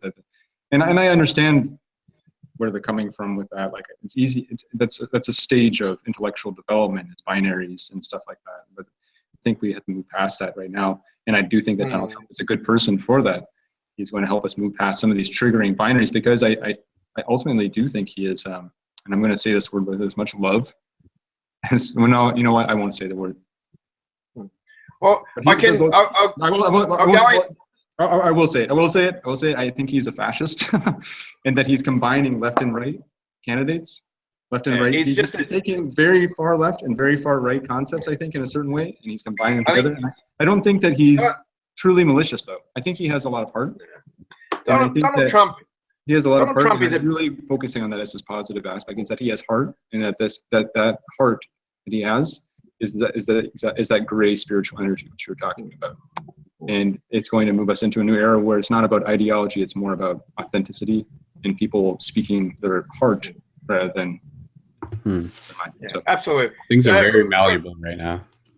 From what I've noticed too, with business people, you know, like corporate corporate leaders, and that's what Donald Trump is. He's a corporate leader. And I work in a company that is worth $250 million, so I get to interact with corporate leaders in the upper layers. My late father-in-law was a CEO of Mercedes-Benz here in Australia, another corporate leader, and I'm part of a family that are business owners, not big business as in corporate, but big money. So I've come from that upbringing. I'm in alignment with the way that they think and the way that they feel, as well as being super spiritual. So I've got kind of a blend of both. That's good. And what I notice with corporate leaders, and I'm talking about Donald Trump now, is that when you put them on the spot, when they have to speak instantly. So someone will ask them a question and they'll have 1 to 2 seconds to think about it, and then they have to say something. They usually say things they regret because they haven't had enough time to think things through. And you'll find with business leaders that if you leave them alone, if you give them some quiet time, they can go through all the information, they can apply their analytical thinking skills to the variable factors, and then after much deliberation and pondering, they will create something that will supersede everything else. And that's why they are the leaders, because they can take all the information, think about it, and come up with something, a solution that will be far better than anyone else. And the difference with politicians is that they're like the opposite. They know exactly what to say within a split second to win people over. They then have to go away with that problem after the TV cameras are gone, and the people that are controlling them, the business leaders who have all the money, then turn around and present the policies on a piece of paper and say, all right, I know you said this, this, and this, but this is the reality. It's not going to happen like that. And that's why politicians always get caught out for being bullshit artists. They say one thing and then something else happens. And usually that something else is the opposite. So what you've got now is a business leader who is the president. And more than likely, he's going to spit shit out his mouth when the TV camera is around. And he's going to have to learn to be humble and tone things down. He will. You give him enough time. All leaders adjust really quickly. But I think after maybe 6 months of moving into the White House, building his own administration, his own team of really smart people, and they will be really smart people, he will figure things out. He'll nut it out. And all he's really got to do is create incentives that will make big businesses in America bring all the work back to America instead of being in China and India. And all of a sudden, the American economy will be booming. And then he'll use all that money to rebuild infrastructure, which will create even more jobs, and it'll just be another boom on the back of a boom. But it's got to be done in a very decisive manner. He's got to get his head around all the problems first, and at the same time, he's got to keep the globalists at bay, because they're going to still be trying to stab him in the side through the media.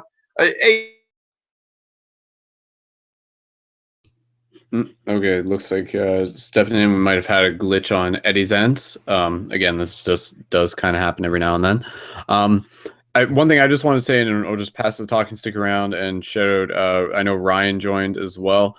You know, one of the things that I've seen other people post about is the idea that, like, okay, how is Trump a good thing? Like, it goes into this idea that, almost reiterating what Eddie said, that the previous presidents of Obama, Clinton, Bush, etc., like, they were all a part of, like, almost like this, like, special club or this special group, or just like,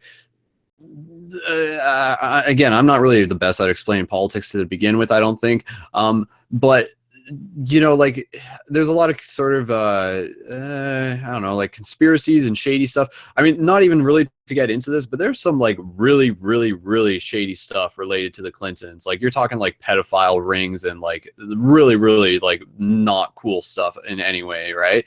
Now again, like right, like information's out there, think for yourself. But again, like I think there actually is like probably some pretty decent information connecting to them to some pretty vicious stuff. So again, like what's quote unquote good about Donald Trump is that it is like this like something different. It's something like it's kind of like a new twist, a new opportunity, and kind of what Eddie was saying. It's like Donald Trump is almost like this like gray. It's not like this like black and white. He's like very much gray, which is also another way of saying that there's like potential.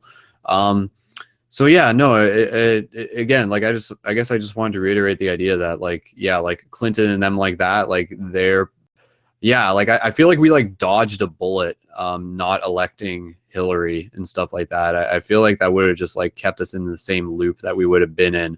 Whereas Donald, as crazy as he is kind of something new, which is, and the mystery of it is also what's exciting in a lot of ways. So, yeah, we'll see where he goes. Who knows? Maybe someone will like slip LSD into his drink one day, or or like drop him off in the woods and like make him eat mushrooms or something like that. I always love that idea that like if, in order for someone to be president of a nation, they should like go on some sort of vision quest or something, and then bring that knowledge into the country as well. Who knows? Like who knows? Yeah, I'd be curious. Like. Yeah, to like get a chance to be like, so Donald, like, did you ever do like psychedelics growing up or something like that, or just be able to talk to him about things like that or anything? I don't know. I'm just thinking outside the box here. I'm getting tired, to be honest, guys. It's getting close to 1 a.m. on our end, so we're gonna keep this broadcast going for a little bit longer. Again, we got some more people in here, and I just want to get a chance for you guys to add your thoughts into the discussion. But we'll wrap up a little bit after 1, and yeah, it'll just kind of be like a regular closing. There won't be like a global meditation with this one, but nonetheless, thank you guys so much again for tuning in, and please feel free to continue to share this episode with your friends, and we'll go over some more basic stuff a little bit later.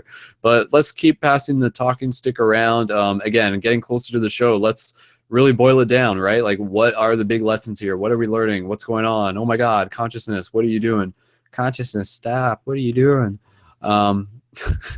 Okay, guys, I know Ryan was here, but if he comes back, I'll let him jump in. But who would like to jump in at this point? Does Michael Pratt have his microphone open? Does Michael want to say something?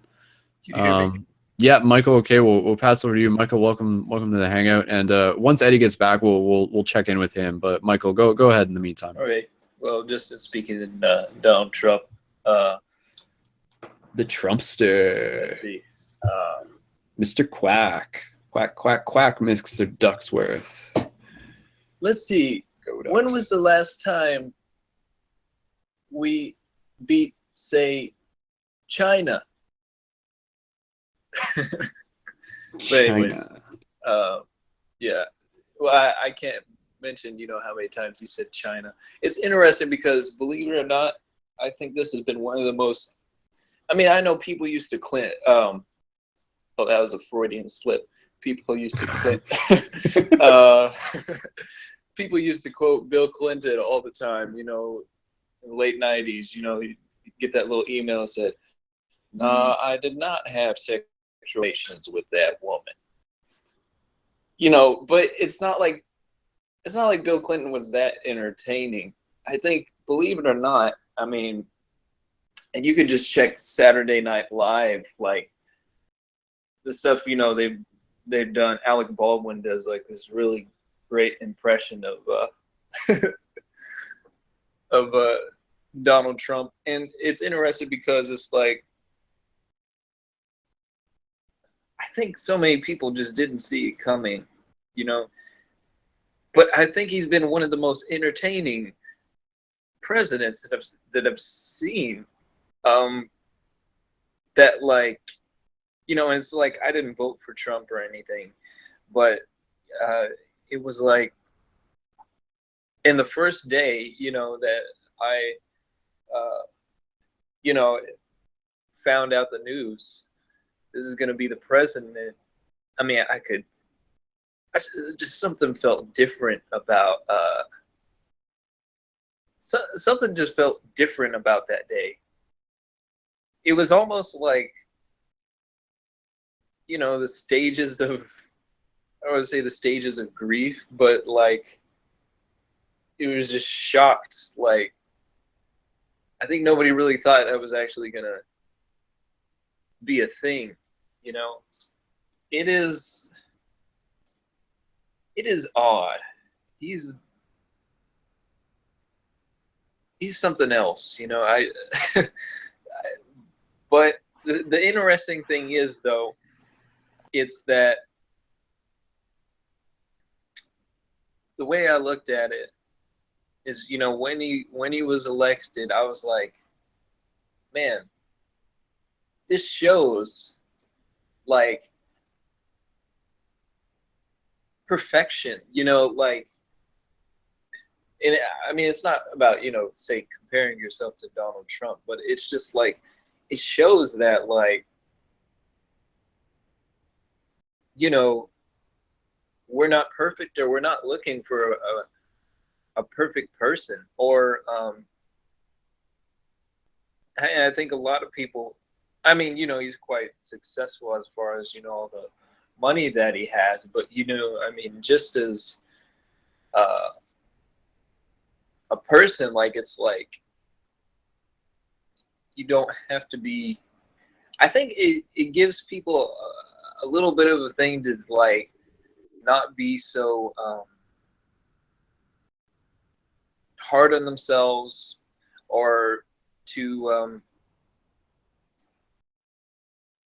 because, I mean, when you look at somebody like Trump, it's like you could see flaws. You could definitely see flaws, but those flaws you can recognize probably in other people and probably in yourself, unless you know you really, you know, worked on yourself, kind of thing. So it's just yeah, I don't it, but one of the things that I think that is interesting is his slogan, you know, "Make America Great Again." He came up with that, you know, that was his thing. The interesting thing is, though, is even though it may be in a little red hat, and the people at the rallies may sound like, you know, like, where did they go to school? You know, but the thing is that there's nothing wrong with "Make America Great Again." But the thing is that maybe the thing is that somewhere, you know, subconsciously or unconsciously, you know, that's what he wants. And maybe he doesn't know how to do it, but somehow his, I don't know if he has a higher self, but if you want to call it that, the higher Trump in him wanted to put, you know, make America great again. Now, the thing is maybe it's not just him, but he put that out there. And there's nothing wrong with the statement, "Make America Great Again," because it's not just his idea of "Make America Great Again," but the collective. I'll tell you something from a perspective outside of America.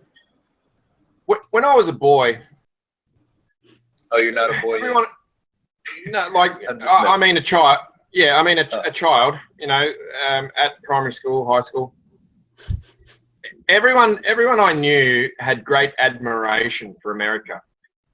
America was always thought of as the best of the best. They fixed all the world's problems. They had all the answers. They had the infrastructure.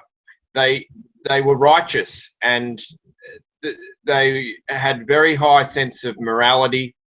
And, you know, if you needed an example, America was the example. And every other nation tried to imitate the policies and the benefits of the American democracy system. It was fantastic. It was idolized. And then something changed, you know, around the year 2000, everything started to go in the opposite direction. And now you fast forward to 2016, and America is the absolute laughingstock of the planet. There's not one country that has any admiration or respect for America. And when I say that, I don't mean the general public, normal people like us. What I mean is the federal system that controls the ability to do things. And it's been totally and utterly corrupted. And I've been learning lessons, I suppose. I'm going to find the right words. All right, so we'll go into the spiritual side of things. I know how to open my third eye. I can project my consciousness out of my body, out of this dimension of reality, into higher dimensional earth.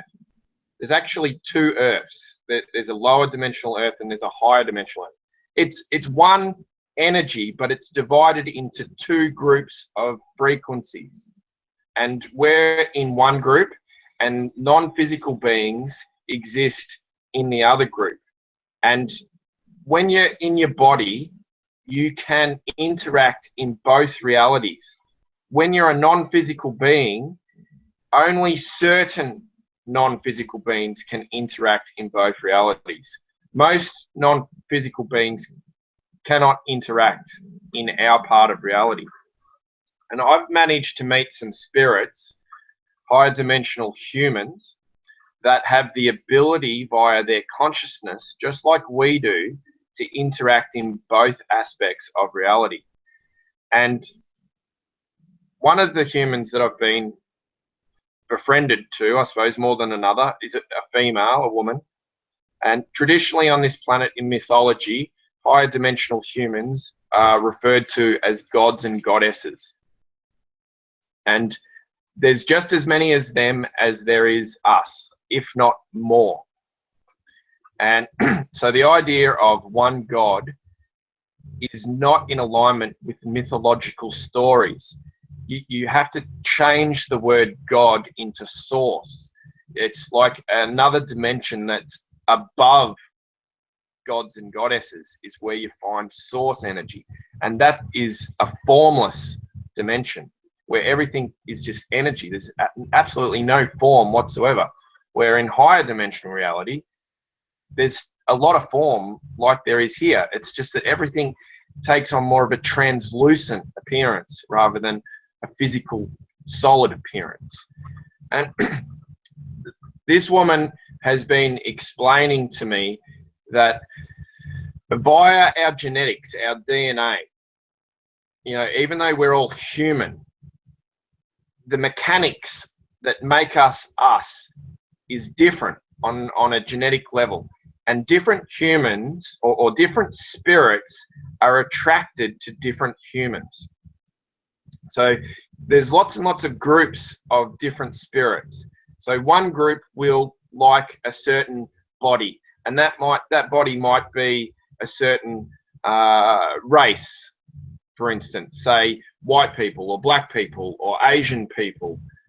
So there's lots of small subtleties within our species, and those small subtleties are attracting factors for certain spirits. And there's a group of spirits known as archons, and archons are the opposite of gods and goddesses. So gods and goddesses are high dimensional humans, and archons are a group of spirits that take on many different forms, but the form that we're most familiar with are grey aliens and reptilians. They both fall under the archon category. And when they're in spirit form, not a physical form, they're attracted to certain human forms. And what I've been told is that archon spirits, the grey alien spirits, and when I say grey aliens and reptilians, that's like the physical form.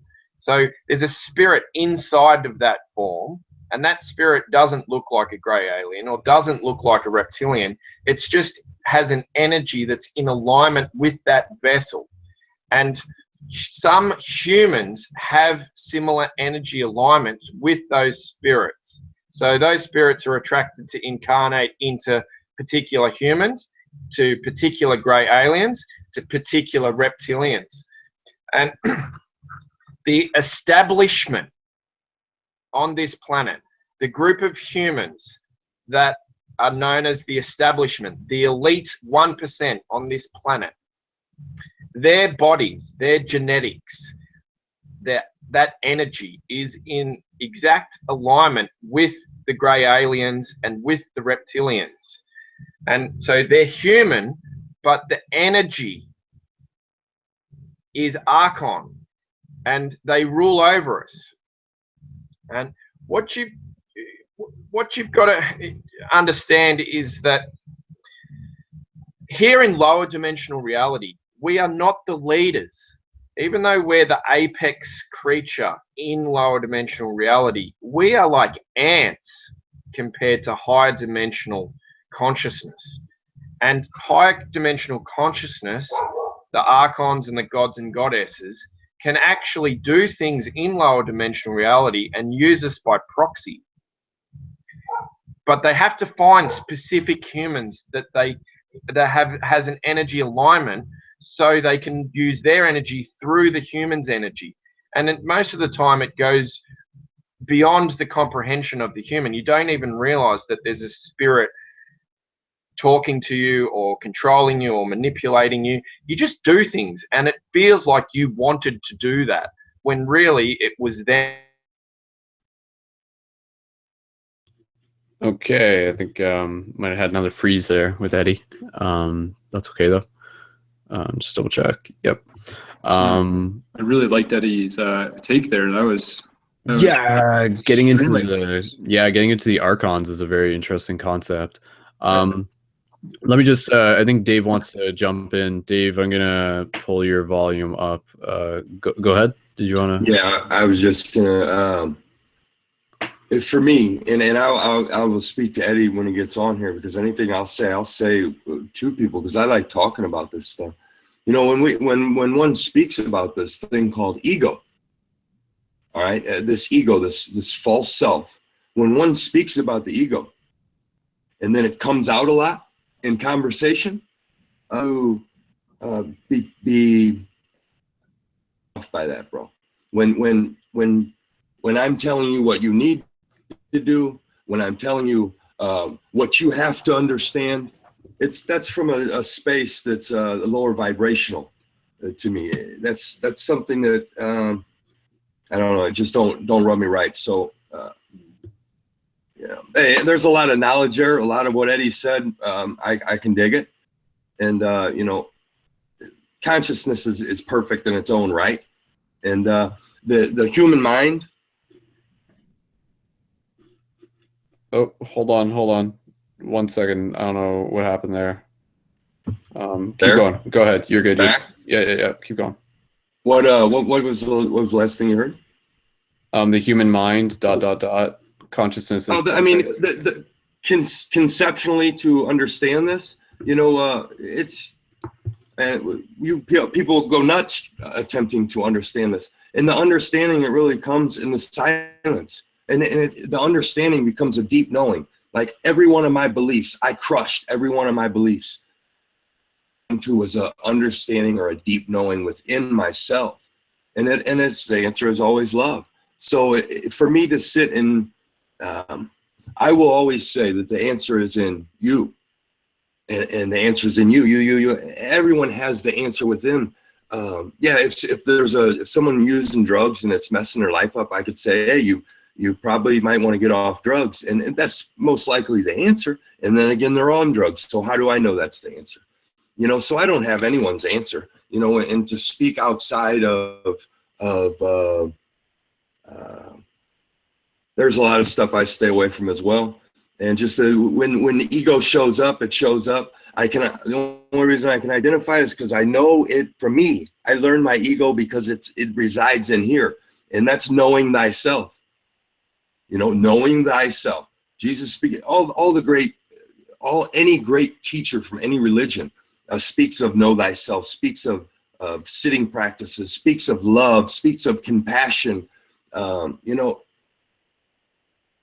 that's what holds the value for me, is when someone speaks from that.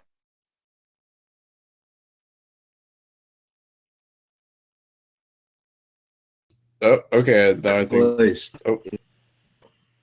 There's no mistakes, brother. It's going perfectly. Was there? I mean, like I said, you can talk to Eddie when you get back. Was there something in particular that Eddie said, or was it more so how he was saying it? Or I'm just looking to understand. It was, you know, if I'm telling you what you need to do, what is it? How do you feel when I say you need to cover your mouth when you yawn? Yes, excuse me. You know what I mean? So I mean, how do you feel when I say that to you? You need to do that.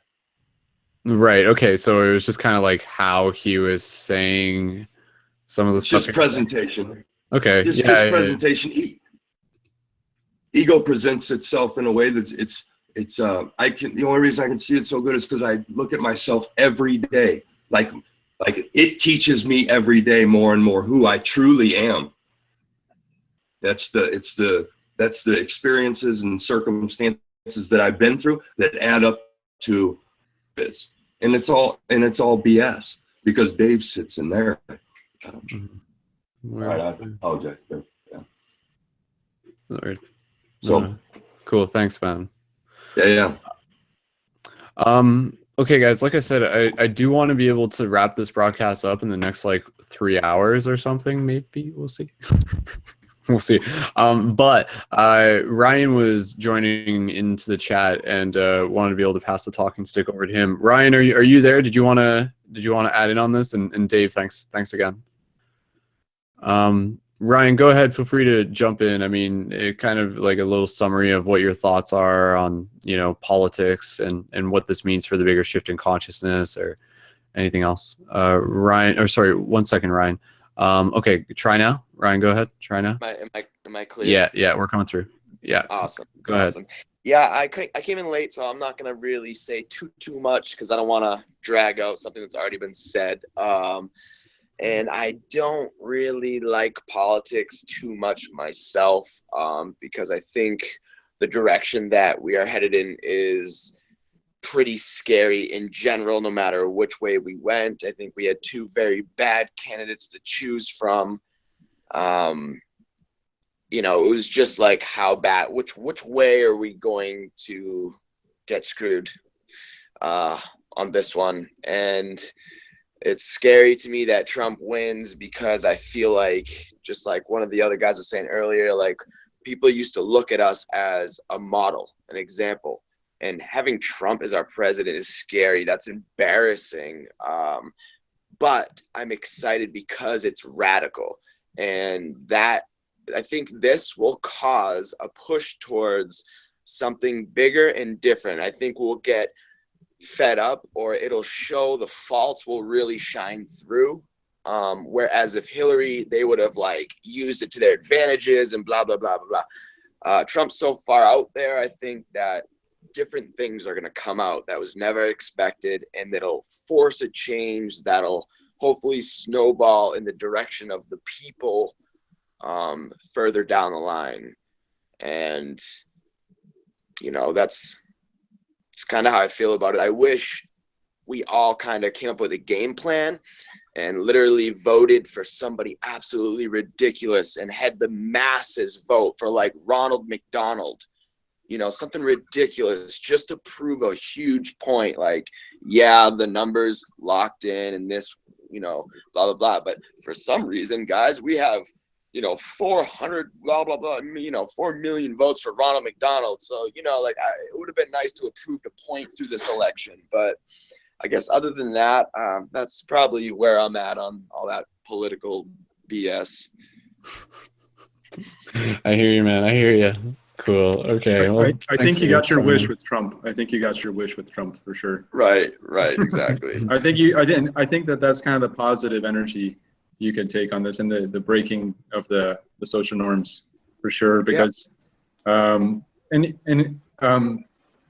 who tells you that everything is going to be fine is you know, I watched a video today of sometimes I watch 9/11 videos, and it was a guy on the phone being assured by a first 11 responder while he was in one of the two towers. And it's almost like Trump or Hillary there, and people are going to get screwed. And I always hope that Trump was Tower 1, where only people on the very top are going to get screwed and everyone else in the bottom. Yeah, it's going to take. I hope that it wasn't Tower 2, because that's the one that I watched. And it was literally a video, and it was a guy talking. He's like, and the first responder's like, "It's okay, we're sending the helicopter." And all of you hear him screaming, "Ah!" Right? And then the tower just... That's a scary analogy, brother. No, and it's true. I think that is what happened. I think we got Tower 1, So, but I got one other thing to add in. But what I was saying just before with energy and humans. So I'm gonna go for this one. Like what I said before. We're not in control. We need to come to an understanding that humans that are incarnated spirits are not the leaders. It's non-physical spirits that work through humans are the leaders, and different human energy allows different groups of spirits to work their magic, to do what they do. And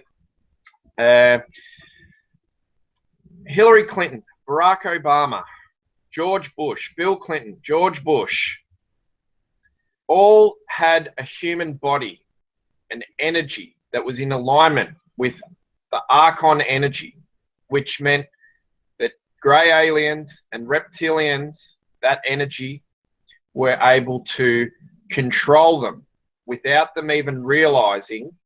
And when you control the president, you control the administration. You get to build your team. The first thing that happens is they bring in people that have the same energetic alignment. So one spirit can work through the president and work through all the other leaders of the administration. So you'll have multiple humans, but they will all be driven by one spirit. So the very last president that had energy that wasn't in alignment with archons, that was in alignment with higher dimensional humans, was JFK. And everyone, if you've done your research and you've learned your history, you'll notice that JFK was a wonderful president for uplifting the people and progressing the country in a positive sense until he got assassinated by the establishment. Now, Donald Trump's energy is in the exact same alignment as JFK, even though his personality, his character traits are nothing like JFK.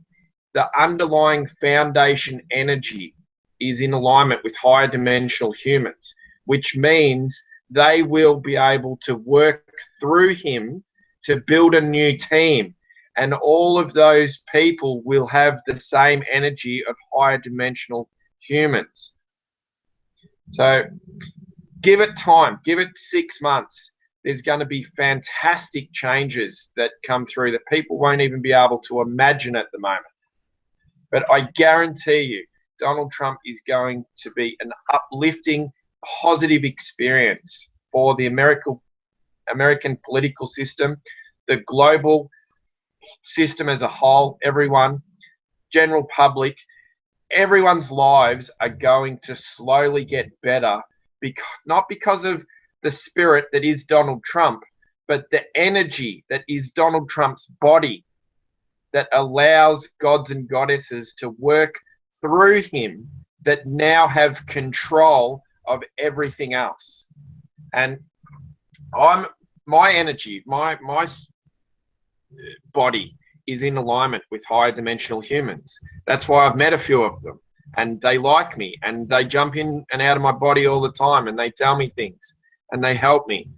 And humanity not only is waking up consciously to the fact that we've been manipulated for hundreds of years, but further down the line, in probably another 10 to 15 years, higher dimensional reality is going to be acknowledged. Extraterrestrial lower dimensional aspects will be acknowledged. Different types of physical beings that can create technology like us will be acknowledged. And a lot of them are already on the planet, and they've been here for hundreds of years. You know, these are concepts that we slowly have to start to use our logical minds and analytical ability and reasoning skills to try and understand and advance our philosophies on what we consider reality to be. So if you have any doubts in your mind that Donald Trump and the Republican Party are going to be detrimental to America, you've got to put that to one side, because what I've been told, the opposite of what the general public have been told in America. And nearly everyone in America has received their information via mainstream media outlets. And all of those outlets are controlled by Archon energy. So of course they're going to demonize the man. Where are you saying? Where are you speaking this from? Yeah, that's when you say that almost everybody from America gets their information from mainstream media, where do you get this knowledge from, brother? That's what I'm curious. Where is he getting his information from, and what do you do for work, if you don't mind? Came in late. Yeah, absolutely. I'll give you some credentials. So I'm a fitter and turner. I've got 20 years experience in engineering, thinking, analytical, problem solving. I'm very good with those attributes. And what I like to study is a broad spectrum. So not only do I look at the mainstream media like Fox News and CNN, but I also cross-reference it with alternative media like Alex Jones, We Are Change, the Next News Network. I think there's like 6 or 7 really popular ones on YouTube. And they're independent journalists that aren't being paid by anyone, that are asking for Patreon supporters through their YouTube channels. So they don't have alternative agendas like mainstream medias do. You know, all the presenters have to say what they're told or they lose their jobs. Where the alternative media can speak from the heart and say whatever they want. I also, every night when I get home from work, I probably put in 1 to 2 hours of watching all the news that comes out of America, because it's a really good guide on how the rest of the world is working. And most nights I sit in my chair here like I am now and I fall asleep listening to stuff. It just goes on and on and on. It's so freaking boring sometimes. Hold on, we'll let Gentle go ahead. Yep, go ahead. Do you have a sitting practice? What do you mean? I don't understand. Meditation or mindfulness? Do you sit in? Yeah. You do? Yeah, absolutely. So I consider myself to be a shaman, as like my part-time job. I've got advanced understandings on meditation and tools and techniques. I know the biological triggers on how to open my third eye, so I could teach anyone to replicate it from a scientific point of view. I've spent, I think, just over 25 hours out of my body connected into high dimensional reality in 10-minute trips. How do you know that time? How do you know that time? If time is an illusion, how do you know that you spent that amount of time on your body? See, here's the thing, brother. I mean physical time. Like I start a stopwatch before I open my third eye, and then I exit my body. And when my consciousness comes back into my body, I open my eyes, I stop the stopwatch, and I have a look at how long I've been gone for. And most times I go on a journey, it's between 10 and 15 minutes. So but it feels like, yeah, absolutely. Okay. So it feels like I'm gone for hours, but I have spent 25 hours of our time in higher dimensional reality. That probably equates to thousands and thousands of hours. And the information... No, go ahead. My apologies. The information that I've received via uploads directly into my mind, higher dimensional conversations, telepathy while I'm in my body from higher dimensional spirits, it's immense. I've been doing this work now for 7 years since I first opened my third eye, and I started this lifestyle when I was 19, and I'm 35 now. I've spent approximately 6,000 hours via self-education on top of hours of what you'd call a public education. You know, I finished high school. I never went to university. So I've got approximately 3 times the amount of time involved in learning information on what most people have got if they never went to university. It's like 2 PhDs. Yeah, and but it's all related that's more credentials. From my experience, because I didn't hear you speak anything about a sitting practice or meditation, and I haven't heard you say the word love yet. And I've never had a higher dimensional being ever tell me that they were a higher dimensional being. You know, this is stuff that that is experience, brother. It's not stuff that can be told. Analytical is awesome, deeper than the analytical part of it, bro. I'm it's very different to what you'd call a normal spiritual person, because I try and use reason and logic to create a relative explanation. And I've done it so many times, more than what most people, you know, I've smoked DMT over 150 times. Most people that you talk to that have used DMT, it might be a couple of times, maybe a dozen times. So how does that make you better than them, or where are you going with that? It doesn't make you better. Does that make you more spiritual? Could I? Yeah. Could I? A second. Go on. We're gonna. Sorry, 1 second, guys. I was just gonna say, we're gonna. I appreciate the idea that we're exploring some interesting ground here, reminding us that we're gonna wrap things up pretty soon. And Jeremy, go ahead. Yeah, I would just like to moderate here. Go ahead, Jeremy. I really feel like I really understand where both people, or both.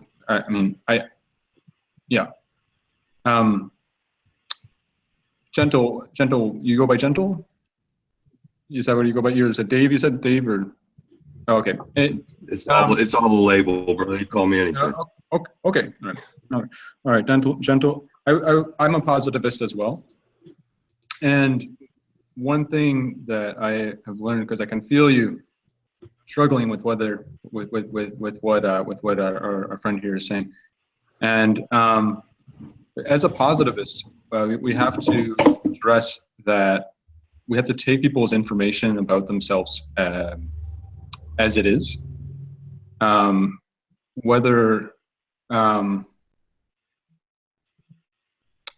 words like truth actually cause anger.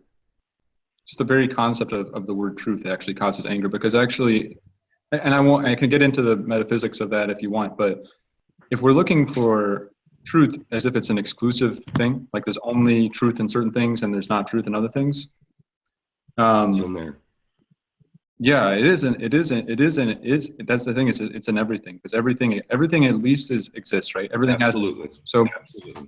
So, and like I really feel where you're coming from here, Mr. Gentle. Like I really feel it, and I'm also a positivist and a heart person, and I have my own practice, which I'm admittedly, I'll just tell you, I'm super lazy. I'm more of my credentials, if I had to list off is more of walking around talking to people and engaging in conversations, and awesome.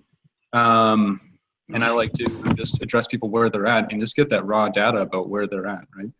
And you have to use your intuition to a certain extent. And actually, if you go back and watch the beginning of this, I was talking about how using intuition to approach people is really important for whether you're knowing what you're trusting them.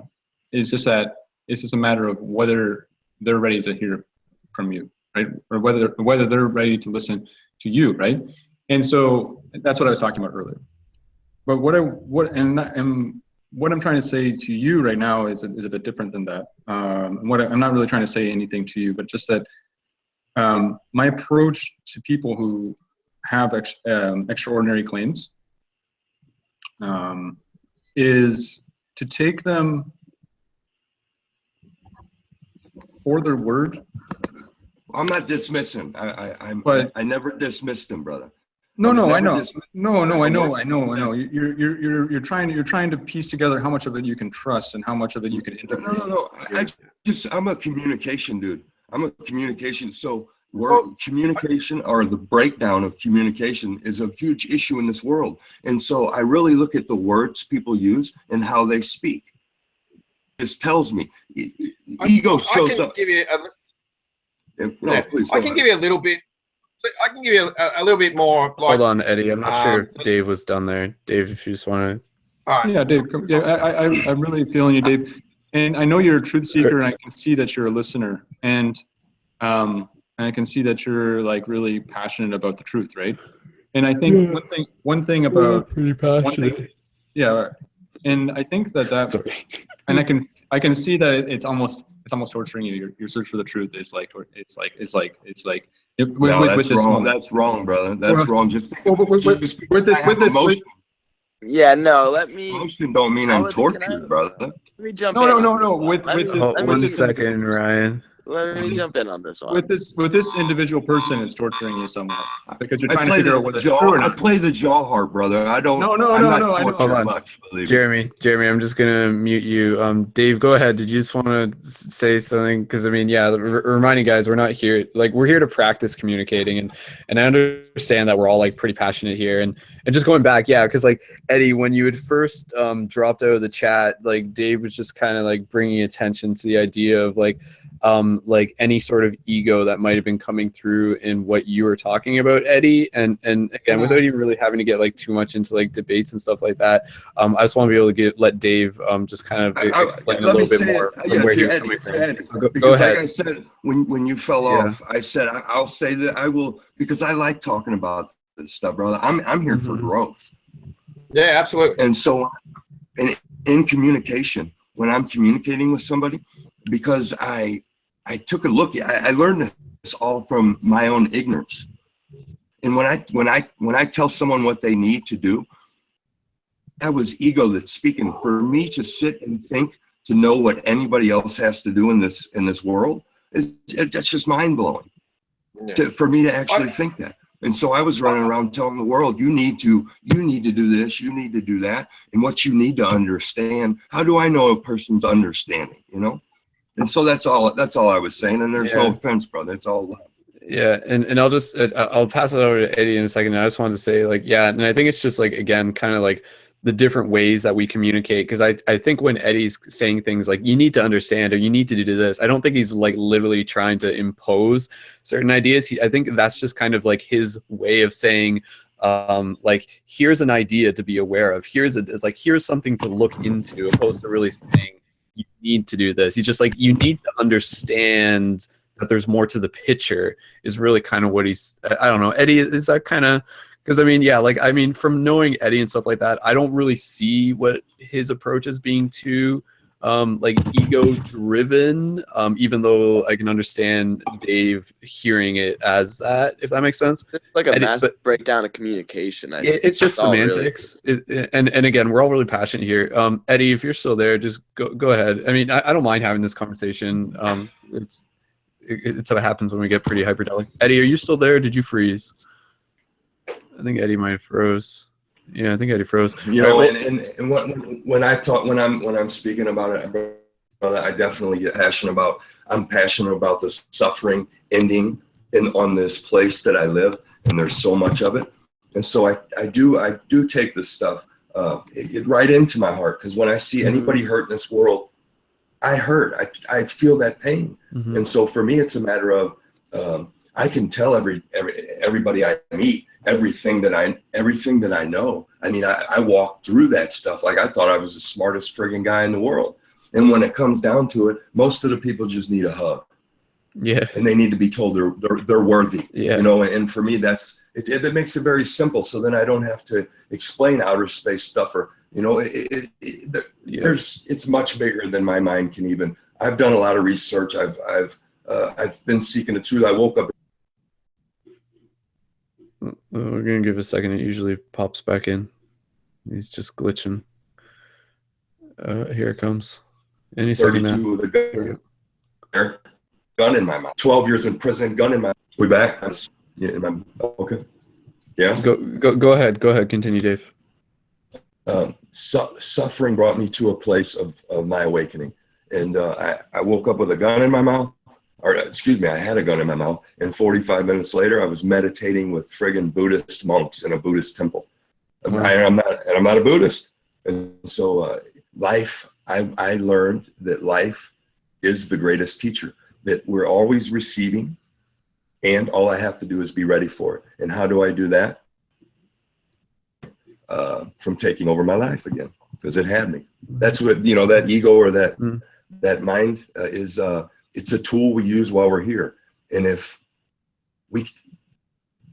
I've met many that have been caught up in the numbers and when really can we sit across from each other and look into each other's eyes and love each other without having to say a word, because that's where it's at.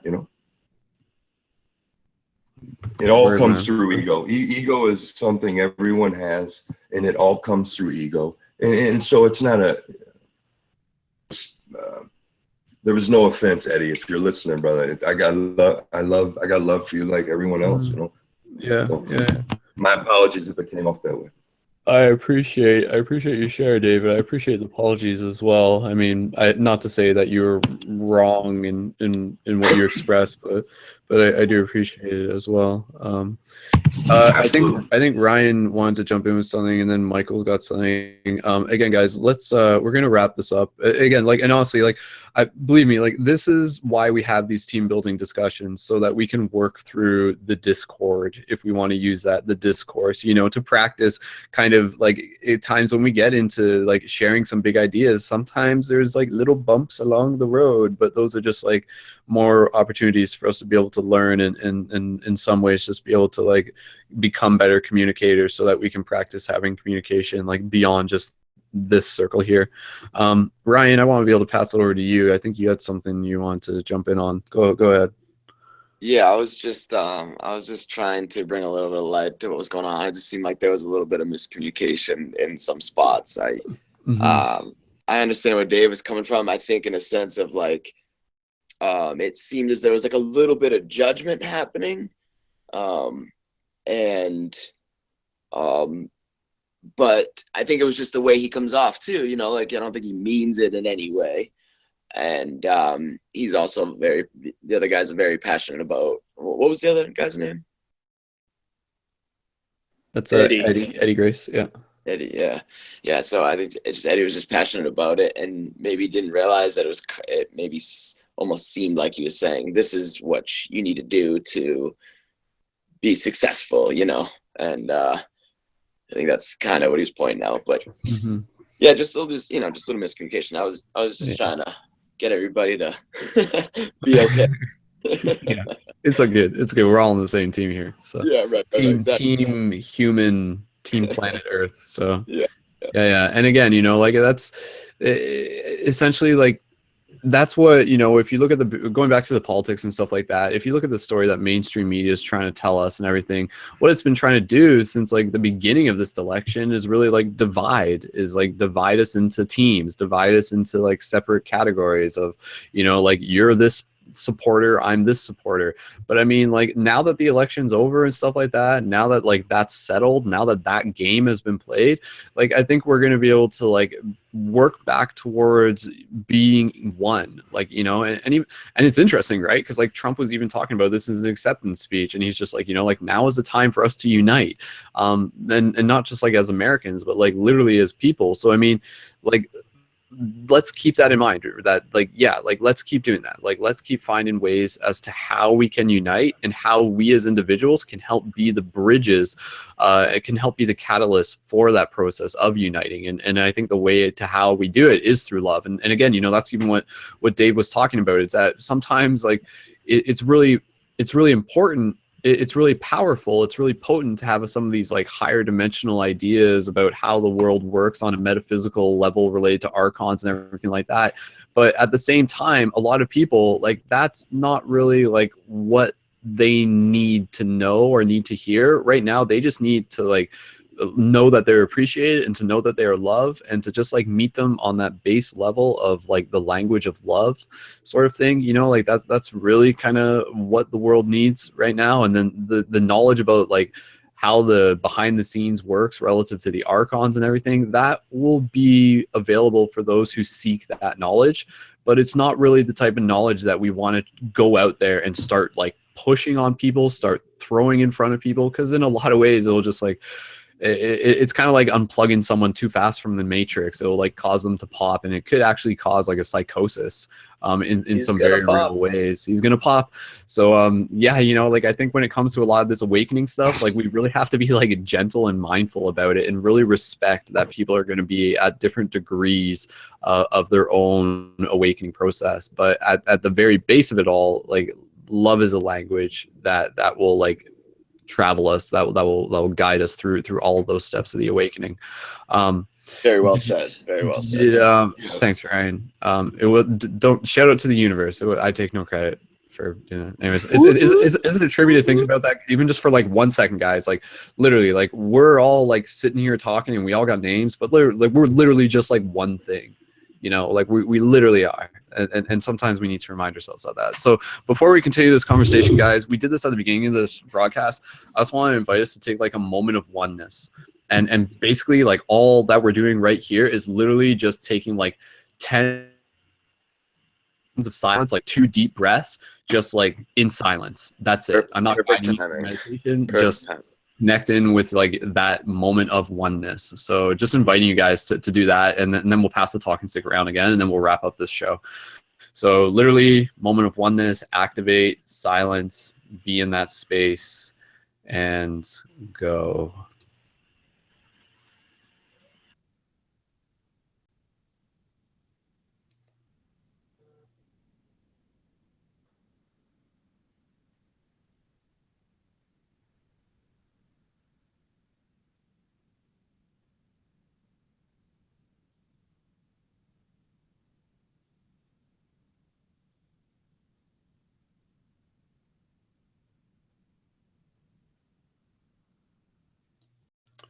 And then just gently, when you're ready, slowly bring it back. So again, right? Like, isn't it interesting just to be able to observe that here we are talking about the world, and we get caught up in these stories, we get caught up in this narrative, we get caught up in this drama and this dilemma and this all this chaos, and then suddenly in 10 seconds we kind of just like let it, we just kind of loosen our grip. We kind of loosen our grip, and in that one moment, we kind of just like allow ourselves to remember, for me at least, like what is important, you know, what's really important. And as Dave said, you know, like it all adds up to love. So, I mean, I just reminding you guys, if you guys are finding yourself in getting really caught up in the currents of the mainstream stories or whatever it is that may be distracting you, just take 10 seconds, have your own moment of oneness, and use that as a tool, because like the breath is there as a tool to really bring us back to that center. And I think that's like, as light workers, as shifters, that's like part of what we have to do. We have to really manage ourselves, and we have to be able to observe when we're getting caught up in these stories, and we notice it as we start becoming like flustered and agitated and like anxious and angry and things like that. And again, not to say that those are wrong, but it's one of those ideas that like, be aware of that, but then be aware of how it may be controlling you. And then you can loosen your grip on its control of you simply by just reconnecting with that like silence, reconnecting with that oneness, going into that inner space. So the breath will guide you through anything. That's why it's there. Okay, guys. Like I said, I want to be able to wrap this up in the next few moments. So let's go around with any last points. So literally, like, we're not going to get into a huge discussion, but I want to be able to give people any last comments and anything that they want people listening just to keep in mind. So we're going to pass it over, and literally just like 2 minutes each, guys. And Eddie might jump back in, and we'll see. So we'll pass it over to Michael first. So Michael, if you want to just like go ahead and give us any thoughts and any final closing thoughts as well.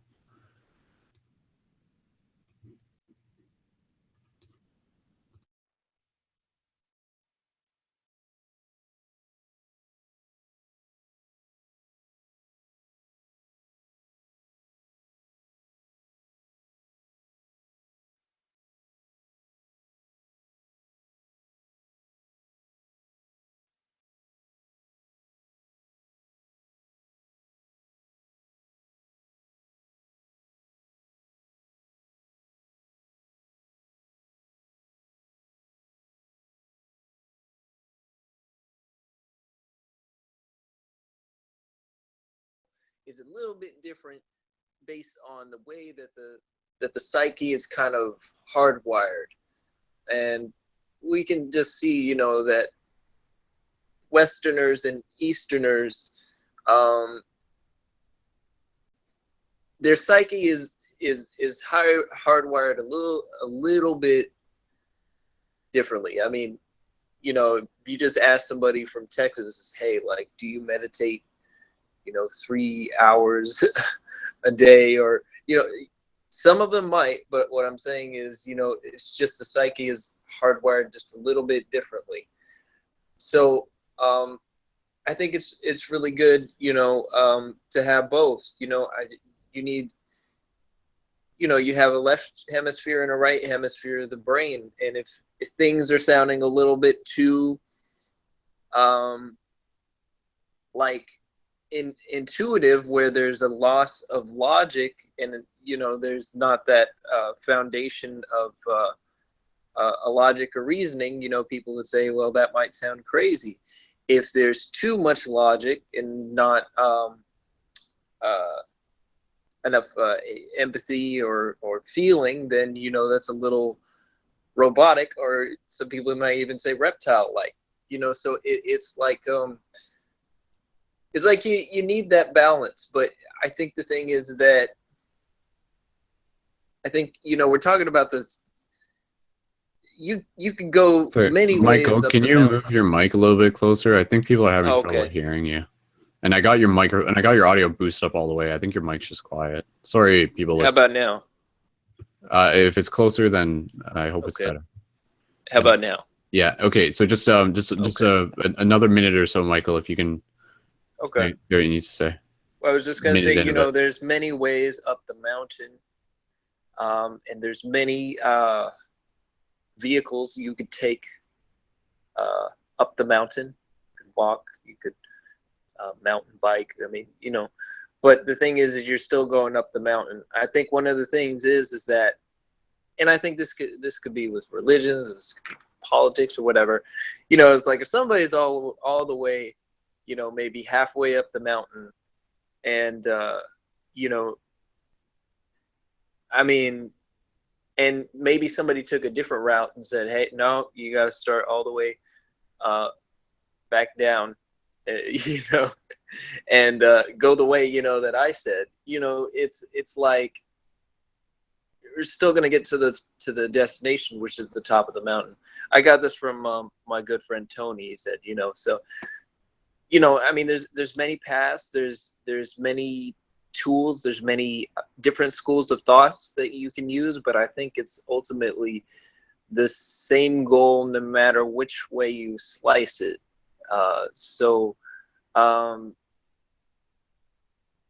You know, we're each our own star, and we each got to follow our own orbit, you know, and what works best for you. I think that's, you know, the whole, you know, do what thou wilt type of thing. You know, you've got to find what works for you. So that's all I had to say.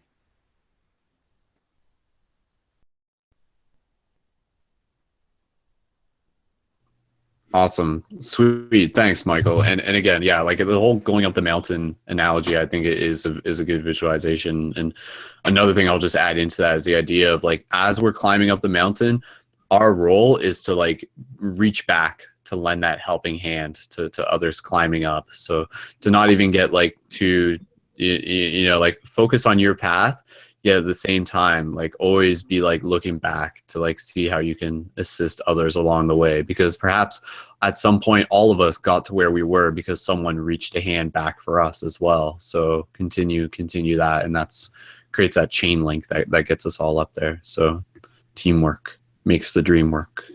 Cool. Michael, thank you, man. Awesome. Oh yeah, sure.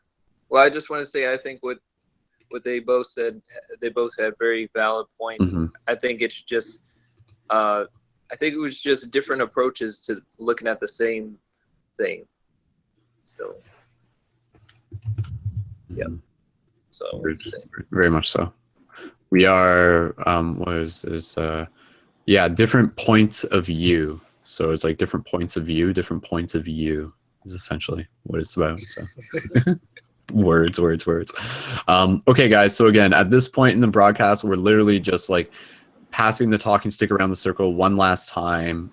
So any closing points that people want to add in, and just like a couple minutes each, and we'll be done and wrapping it up and saving more for another broadcast. So who would like to go next in terms of any closing points that you guys might want to add to this discussion, be it about politics or really about anything? I think I'll go. Dave, yeah, go ahead. Yeah, just for me, you know, every face or every box that's on here, I have a love and a want for good to be in all people's lives. Our world has a lot of oppression in it right now, and it's waking up consciousness, and it is seeing. And so, for me, the biggest word that I could say is self-realization. Self-realization is merely from sitting. I realized that I wasn't these thoughts and I wasn't these emotions.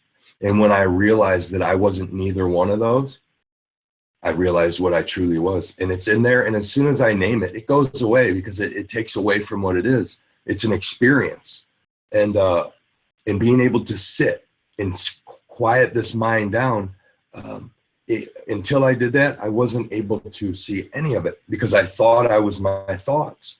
And so, you know, self-realization is something I put out there. I lead a meditation group, and it's because that was my path.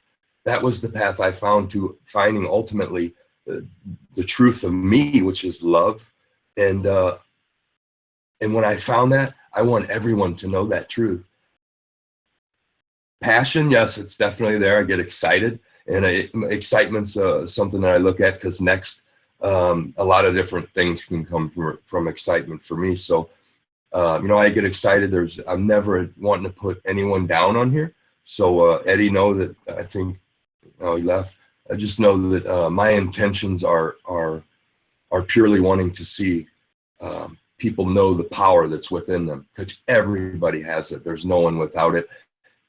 And we're all level. We're all right here walking. Like Rumi says, he says, we're all just walking each other home, you know, and that's what we're doing right here. So I honor every one of you, and very grateful that this is here. Awesome. Thank you, man. I'm glad that you joined us once again, and looking forward to more opportunities. So appreciate it. Thank you, man. Yes. Sweet. Okay. Who would like to go next? Does Jeremy want to go next, or does Ryan want to go next? I'll Who's go. it gonna be? Dave's gonna go again. Jeremy or Ryan, or even Ashley. Ashley's been listening. Shout out to Ashley. Jeremy, if you want to go ahead. Sure. Oh, sorry. I'm not sure if Ryan was talking there, because I had him muted. My apologies. Okay, Ryan. Now I can hear you. Yeah. Who wants? Because you're probably like, I'll go, and then I'm just like, Yeah. who wants to go? Yeah, I've been saying it forever, Yeah. but I was like, Yeah, that was my bad. I almost just I hung got up. the soundboard. Yeah. Okay. All right, Jeremy, you can go after Ryan then. Okay, Ryan, go ahead. Awesome. So I just want to say, And Ryan, if you could talk a little bit louder. I don't know if your mic's a little bit quieter, but yeah, I don't know. I feel like something. How's that? Is that better? If it's closer, then it's as good as it can be, I think. So. Yeah, I don't know. I don't know. Something's weird right now. I think my connection's bad. All right, fair enough. Keep going though. You're good. So I just wanted to say, everybody, you know, we were divided, and that part is over now, regardless of the outcome. People won or lost, whatever you want to call it. It's time to focus directly on the now only. None of that can be changed now. Let's just move forward and not stress about the outcome of it. So the key to, you know, spirituality is mostly sticking in the now. So that's what we really want to focus on moving forward, and keep helping other people and keep expanding, and we'll work towards the shift. If anybody here or listening ever has any questions about depression, anxiety, or even just want to talk about something negative, by all means, please reach out to me. You can send me an email, ryan@aspiritualhand.com, or even any questions about ayahuasca, the use of it, you can check us out at www.aspiritualhand.com. So thank you very much, Brennan. I appreciate it. Cool. Thanks, man. Appreciate it as well. And okay, so yeah, Ryan mentioned his contacts in there. So yeah, check out A Spiritual Hand on the Facebook group and the main website.com, and you can contact Ryan through there as well. Okay, so let's keep bouncing around. Jeremy, go ahead. Yeah, thank you, Ryan. I really appreciate chiming in there. I really have enjoyed listening to everyone talk tonight a lot, and I just wanted to say that. And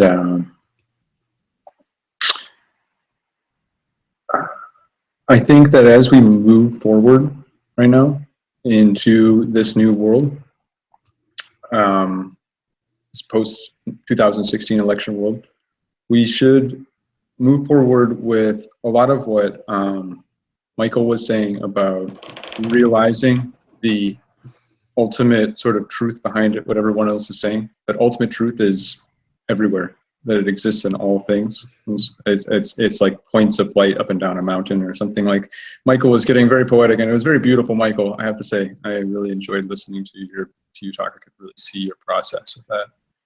And yeah, for sure. And I really appreciated listening to you discuss that. And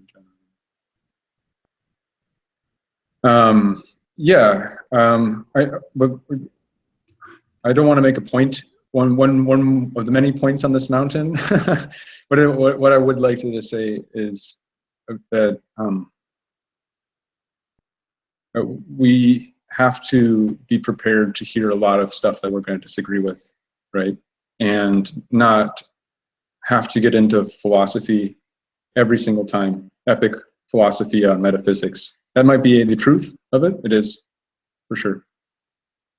But when we are triggered by people, we just have to realize that that's their truth. It doesn't have to be our truth, right?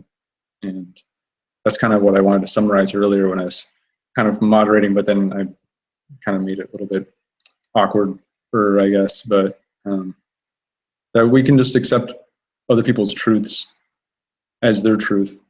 And there is a truth about the physical world, but we don't have to, it doesn't have to be the same thing as their truth. Their truth can just be their truth.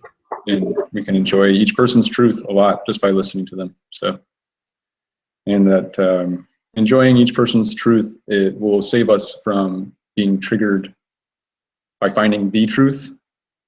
That whole finding the truth thing can cause a lot of issues. Yeah, so we can save ourselves a lot of explaining our deepest, most beautiful metaphysical thoughts on how everything is true to people we disagree with, or trying to keep people's egos from breaking on eggshells. We don't have to get into the extreme bouquet of our metaphysical flowering consciousness to just deal with that we disagree with people. We can just say, that's cool. I think that your truth is awesome, you know, and we can still have that bouquet of beautiful thoughts, but we don't have to break it out every single time to prevent a misunderstanding, you know, because it can kind of lead away from the original misunderstanding and reopen the lines of communication back where it originally broke rather than breaking it open. So I guess I'll just leave it at that, and I will see you guys some other time. I'm going to get going. Good night. I really enjoyed talking to all of you guys. And actually, you know what? I'll stay around. Jeremy. You know what? I'll stick around and listen to everyone's last thoughts. I think there's two more people. Is there? Edward and Gentle probably has to have Gentle have his last thought. All right, that's it for me. Thanks.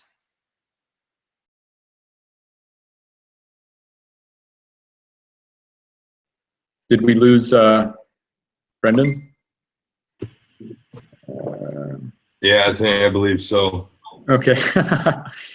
Gentle, I really enjoyed listening to you talk, man, and I really enjoyed listening to you talk. And when you start talking about your personal things that you went through, like there's a lot of I have a lot of respect for your process like that, man. Like, I think it's really cool, and I'm glad that that was able to come out. You know, I'm glad that we're all able to hear that, right, and hear it from. That's where gentle showed up. I was never, you know, I was chaos itself, and gentle showed up when my daughter was born. We had a home birth, and my daughter was born, and I delivered her. I cut the cord, and she melted my heart. She brought me back to knowing the truth of me, which is gentle, and the chaos is it's a mind game, you know, and I'm not that. And so, you know, Eddie, while you're here, brother, I'd just like to apologize to you if I said anything that offended you, because I have love for you too, brother, just like everyone else, you know. Oh, so. Now am I back? Hey, no, you're not back. I'm taking the show over for tonight. You guys got this? All right, cool. No, that was weird. I thought it legit crashed. Here you are. We're good, brother. Yeah. Okay, we're good. All right. Sorry, just jumping in. Sorry. No, you guys are great. Okay, Eddie. Not to stop you from saying what you're saying, but we were just going around with like final points with the talking stick. So like anything that you want to say and any like things that you want people to keep in mind, and then we're closing off the show. So Eddie, go ahead, and Ashley, let us know if you wanted to say anything, and either or is fine. Eddie, if you're still there, go ahead. Did Eddie crash again? I think yeah, I think Eddie crashed again. Okay, cool. Okay, did Ashley, did you want to say anything? Even just hello, goodbye? I suppose I could. Yeah, by all means. It's all just practice. So. I just want to say I love all you guys very much. Woo. I enjoy sitting here listening to you guys talk and going through all these emotions with everybody and all their own individual perspectives. It's really beautiful. Even though you're all dudes, it's fine. I love you guys so much. I don't really have anything else to say other than that. I think everybody touched on a lot of the things I've been feeling myself. So there's really nothing for me to say because everybody's already said it. So I love you guys. That works for me.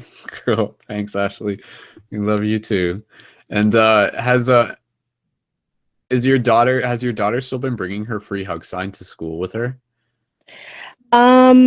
This past week, no. I think it's in her backpack. She just hasn't pulled it out. Right. But she did hand out some of the extra signs because everybody was trying to steal hers. So there you go. Yeah. That's awesome. Junior shifters. So very cool. Cool. Okay. So guys, at this moment, I just want to be able to, again, thank everyone so much for tuning into this. I'm just going to mention a couple community notes, and then Eddie may jump back in, and then we'll close off the show. As I said earlier in the show, that we were going to talk about Doctor Strange within this broadcast, though obviously that didn't fully happen, though at the same time, I'm okay with that because I'd rather, it'd be hard to talk about it without getting into spoiler territory. So I think it's fair game, but just reminding you guys that if you haven't seen that movie, go check it out. And the reason being is that there's a lot of like consciousness shifting themes and metaphysical like concepts within that movie. So there's a lot of people who have been seeing it, and it's a great bridge to be able to talk to some of your friends who have perhaps seen it and are interested in learning and talking more about the metaphysical aspects of this reality. And I'm also in the process of doing my conscious movie review for the film, and I'm planning on getting that out next week. It's actually been like really challenging to film just because it's like so there's a lot to talk about, and it may be like it's probably going to be my longest conscious movie review lengthwise that I've done so far. But again, stay tuned for that. And if you aren't yet subscribed to this channel, and if you're watching this on YouTube right now, guys, please feel free to hit the like button and even leave a comment afterwards. Leaving a comment in the live chat is different from leaving a comment on the video, but please feel free to leave a comment on the video as well. And continuing to invite you guys to share this episode and reminding you that you can find the MP3 version of this and any other broadcast as well if you look up Paradigm Shift Radio on iTunes, or go to blogtalkradio.com/Paradigm Shift Radio, and you'll find it there as well. And of course, inviting and reminding you guys to tune in for future broadcasts. The next broadcast that we're going to have for sure is going to be the Dream class, which will be on the coming Tuesday. And that is, as I just checked my calendar, on November 13th or 14th-ish, Tuesday. Tuesday is on the 15th. So that'll be at 9 p.m. EST. And again, that'll be talking about lucid dreaming, dream exploration, and dimensions, and all sorts of fun stuff. And that's every 2 weeks that we do that class. And right now it's officially 11/11. So just shout out to everyone. Happy 11/11. Stargate's opening up. And the full moon is coming up on November 14th, 15th-ish. Now, of course, we do normally do a global full moon. That's your birthday is on November 14th-ish? Is that what you're saying, Michael? Yeah. Nice. On the full moon. There you go. Yeah, you can actually, I don't know, can anybody see that there, that little light on... Is that the moon? Is that the moon right there? Yeah, the moon right there. Peek open those blinds for us a little bit. Nice. That's awesome, dude. Show us a little bit of moon. Moon got... Wait, got hold moon in there. There we go. Oh, almost. Oh, we got it. There it is. That's some moon right there. Nice. Yeah, it's raining outside right now. I was like listening to that earlier. I don't know if you guys could hear it. Got some rain in Canada. Cool. Okay, so November 14th is Michael's birthday, and it's going to be the full moon. Now, again, ideally, in multiple parallel realities, I want to be able to keep doing the full moon meditation broadcast. Though, to be honest, guys, with this one, I'm just not entirely 100% sure if this one will happen to the same degree. Perhaps we'll still do a mini one. The only reason is because I need to get caught up on other stuff, and such as like the Doctor Strange video and shipping out the shifter booster kits and a couple other things. And doing the full moon meditations, like that's like a good amount of time that goes into those. So we'll have to see. It's really going to be dependent on what's up on my end, but it usually takes at least like a good 48 hours prior to the meditation to really be able to make it worthwhile and extra potent and stuff like that. But we'll see. We'll see. So just stay tuned for that, because I don't want to promise that there's going to be a full moon meditation. But if there isn't, you can always go back and check out previous ones if you haven't listened to those as well, the story meditations. Can I throw an idea at you about that full moon meditation real quick? Yeah. Real short. Go ahead. We have about 60 or 70 that sit together every full moon. Mm-hmm. That come together, and I'd be open to definitely somehow if I could get you that feed.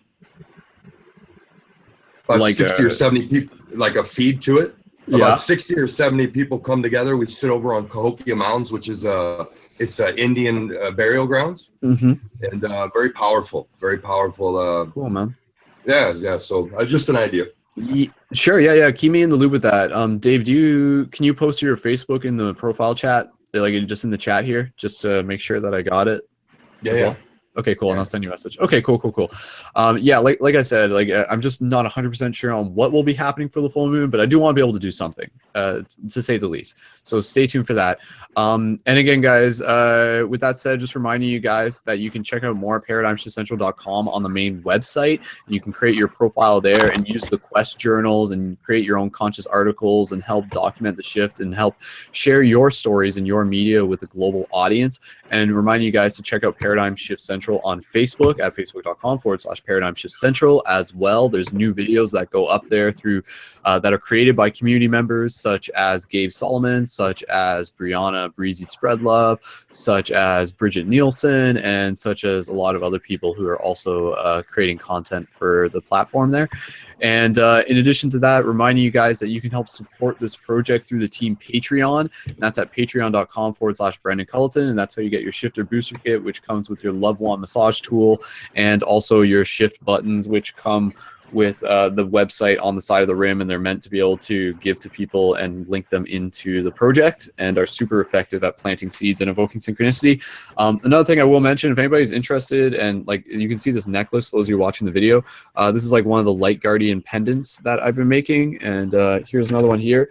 These are available just by private messaging me, and through those are like helping raise funds to cover some of the shipping costs for the Shifter booster kits. So if you guys want some of these, they're like awesome, not even just like conscious swag, but like literal like practical meditation tools. And yeah, they're just like super awesome and really fun to have, and they like catch people's attention, stuff like that. So again, Light Guardian pendants are available, and you guys can message me about those. And again, signing up for the team Patreon when you can, help us reach towards our next team milestone goal, which is still at 900. And a huge shout out to everyone for signing up to that and adding their support to that. The asking donation is only $3 to $5 a month. And it looks like Eddie kind of dropped in and out. That's, again, his computer is just like really glitchy and unreliable. Yeah, so if I were to just like say anything about what we learned in this broadcast, I would say that within this broadcast, encouraging and reminding you guys to be open to the possibilities, to be open to the ideas that the universe knows what it's doing, to say that in the very least, and even really just encouraging you guys to get into this place of radical non-worriness in a sense, I think is a really powerful thing to sort of step into as an idea. And not even just like looking for the positives or looking for like the brighter side, but like going out of your way and creating the positives and creating the brighter side. And so I think as we've kind of explored in the conversation here, we're kind of opening up to the idea that like, yeah, the initial shock of Trump being elected into the White House is a very, very radical change, and a very, you know, like sort of in some ways very scary for a lot of people. But at the same time, let's give it an opportunity at the very least before just completely hating it, so to speak, because I mean, who knows? Trump is a wild card, and there could be a lot of interesting things that come out of it. But nonetheless, don't give away your power to the politics, and keep doing what you want to do. Keep following what makes your heart sing. Keep like listening to your own intuition, and yeah, keep doing what you can to help bring more love and light into this world, and help shifting the consciousness from that angle of things. So let me just check in here. Whether or not Eddie joins again is totally fine. But what we'll do is we'll just take like another moment to kind of just like connect in with oneness and take a moment of silence to breathe. And after that, we will be wrapping up the broadcast. So let's just do that here for a minute, guys. Mini meditation. So again, just reminding you guys that as we do this, to not only connect with yourself, but even just like send out a little bit of love out into the world around you. So again, just inviting you guys to join in here for a quick moment of oneness. So just go silent and just breathe.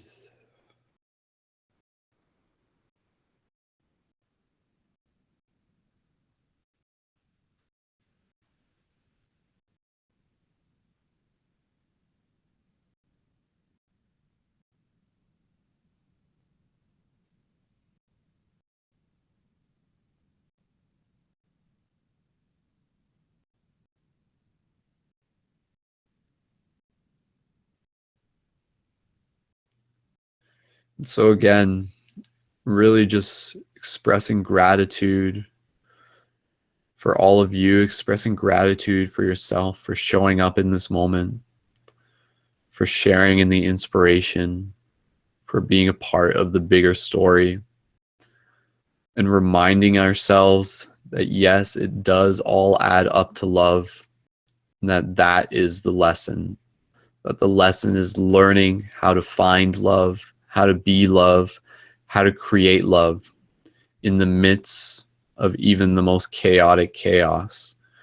Because as we said before, it is within the darkest of nights that we learn to shine a brighter light. So much love, much gratitude, connecting with the futures, connecting with the potentials, aligning with those realities as we continue to grow, as we continue to expand, as we continue to open our hearts, open our minds, and really bring in the richness, the fruitfulness of this experience that we have chosen to take part in. So much love to you guys, and just connecting with your breath, just for one more breath. Gentle exhales. You are light, you are love, and your journey has only just begun.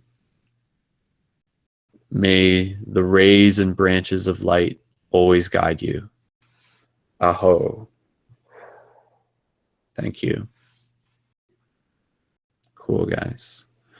All right, guys. So with that said, we are going to wrap up this broadcast. It's funny. It looked like our friend Devon jumped in just for a moment there. Shout out to Devon. We'll catch up with him in another broadcast in the Dream class.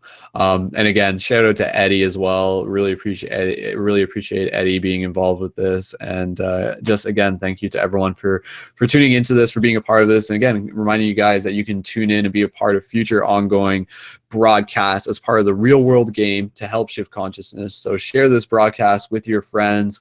Go out there, engage in acts of shiftivism, intentionally planting seeds, help assist with the shift in consciousness. Go have some conscious conversations. Go do some free hugs.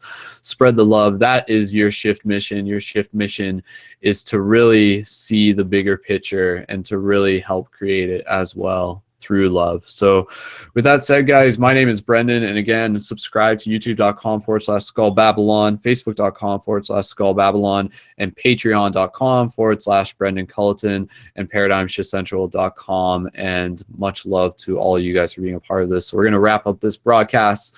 We're going to go to sleep, and we're going to wake up, and tomorrow is another opportunity to help change the world, help bring more love into it. So guys, thank you so much for tuning in. And for those of you who are still with us right now, please feel free to unmute your microphones, and we will say goodbye to all the beautiful people on the internets out there. So guys, join me in saying farewell, good night, and much love. So to all the beautiful people out there, we love you guys. Woo, woo, woo. We shall never surrender. Sweet dreams. Save the rebellion. Save the dream.